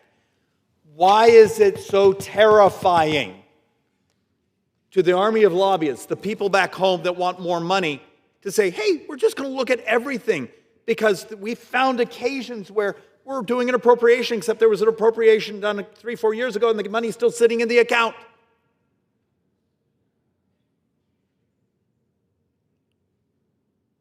I understand in the scale, if you're borrowing $270 billion a month, maybe fixing this, but we don't have a choice. Is anyone else, at least at all, freaked out a little bit looking what's happening around the world right now?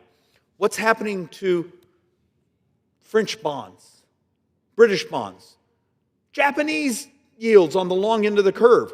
When you see the long end of the curve going up and going up and going up, that lets you know the entire world is getting really nervous about long-term debt. Ray Dalio, the billionaire, has been giving speeches around the country. We even wrote a book saying, you got a math problem. The entire industrialized world basically is at 0 to negative population growth. They have our brothers and sisters who have gotten older that are moving into their pension years, their health care years. Where's the savings to keep financing all these governments that are borrowing? And his argument is there's not enough savings for all the borrowing. And then you get the idiot who goes, well, we'll just print the money. Of course you will. And what's that thing called? Oh yeah, inflation. And you debase the currency.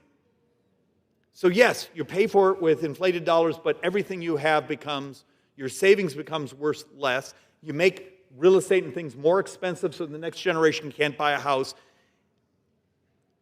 We're basically, it's an economic term. Oh yeah, we're screwing over the next generation and maybe our own retirements by not telling the truth about the math.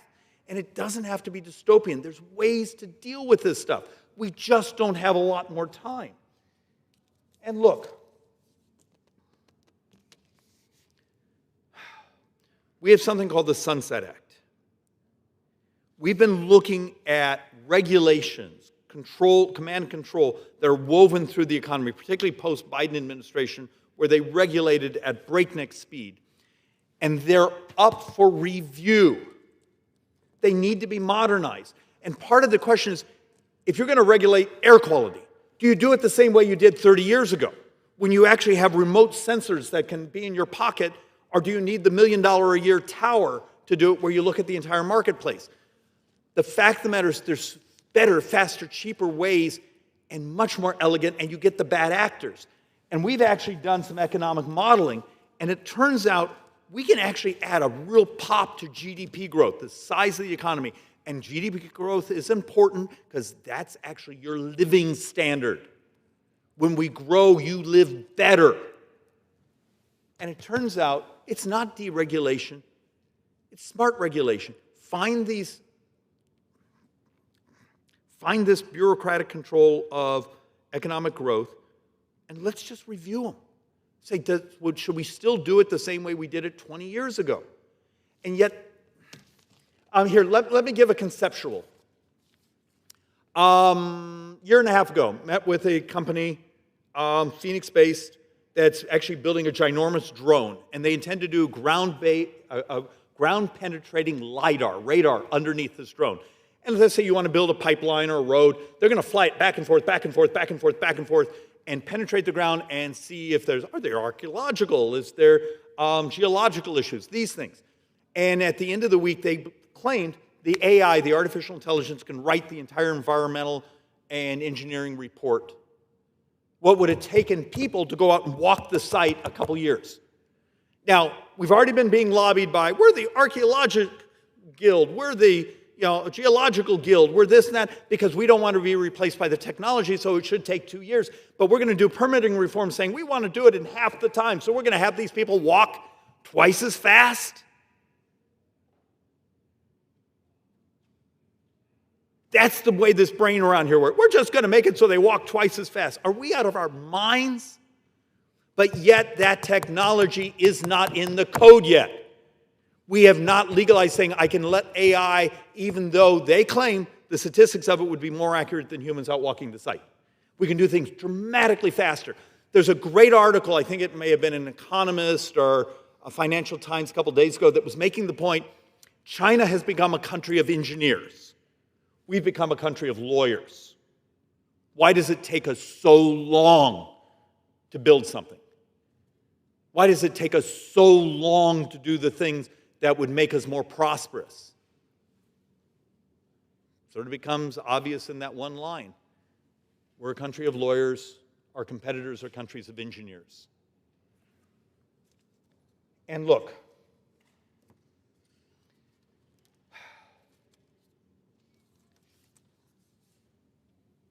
when we start looking at actual GDP growth, it may be a better way than using the chart. Long-run economic growth by almost all the credible economists in America say, hey, we're going to get a nice pop the next year or two from what we did in the reconciliation budget. Great. But then because of our demographics, we start to hit, going back to the mean, it's only like 1.8% GDP growth. We cannot make it if we grow at anemic rates, but you can't do it through a bunch of handouts and subsidies. It's got to be from unleashing markets. It's why I'm so concerned seeing things going on where we're taking ownership interests in companies. Look, this one's going to be uncomfortable.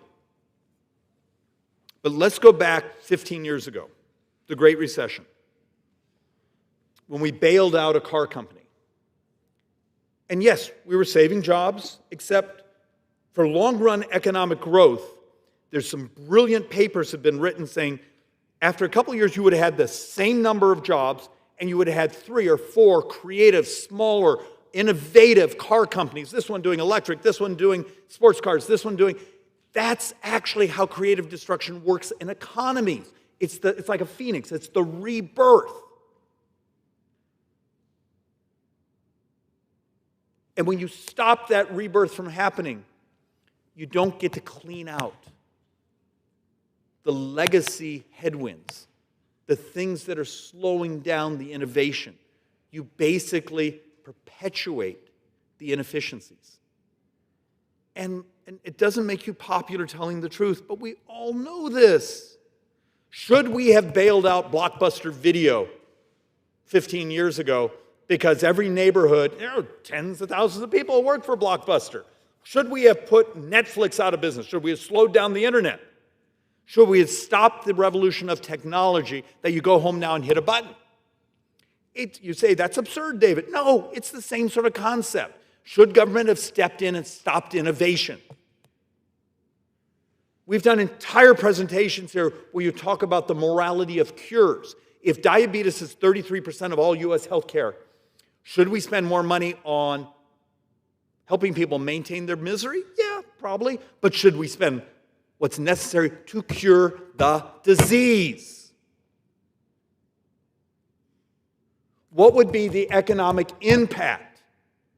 There's a brilliant study from a couple years ago talking about maybe one of the leading, if not the leading contributor to income inequality in America is actually health. Except we'll get lobbied by groups that are upset saying, but if you cure the disease, what happens to my business model? This is how perverse this place has become. Where's the passion? Where's the vision? Where's the innovation? Where's the optimism? Look, I'm 63. My wife is 63. I have a 3-year-old and a 9-year-old. The 9-year-old is remarkably loud. You know, we're blessed. We were able to adopt. It's the most greatest joy in life. Mathematically, my children will be part of the first generation that's going to be poorer than their parents. That's the American ethos now. The American ethic is we're going to make our kids and our grandkids poor because we want stuff. This is what we've become because we're so damn afraid to do things that are hard around here. Look, I'm going to do this slightly out of order. 10 weeks ago, when we were doing the big, beautiful bill, part of my deal was, Mr. Speaker, I don't like some of the things that are in here, but I really want to offer legislation to pay for it because I think there's some elegant things we could do to offset. And the deal was, okay, go ahead. See if you can get anyone to sponsor it and vote for it. So we've been chasing for over a year, and you go read the Wall Street Journal articles, go read the MedPAC report, the amount of fraud, waste, misalignment, and some of it's perfectly legal misalignment. We're the idiots that screwed up the law in Medicare Part C. Or what I was talking about a little while ago, cash that's been sitting in accounts for years that could be swept that we're paying interest on. Or, and this number is getting bigger, a talent-based immigration system. We educate people and we send them home to compete with us. And the president's golden visas. It came into over $3 trillion of savings.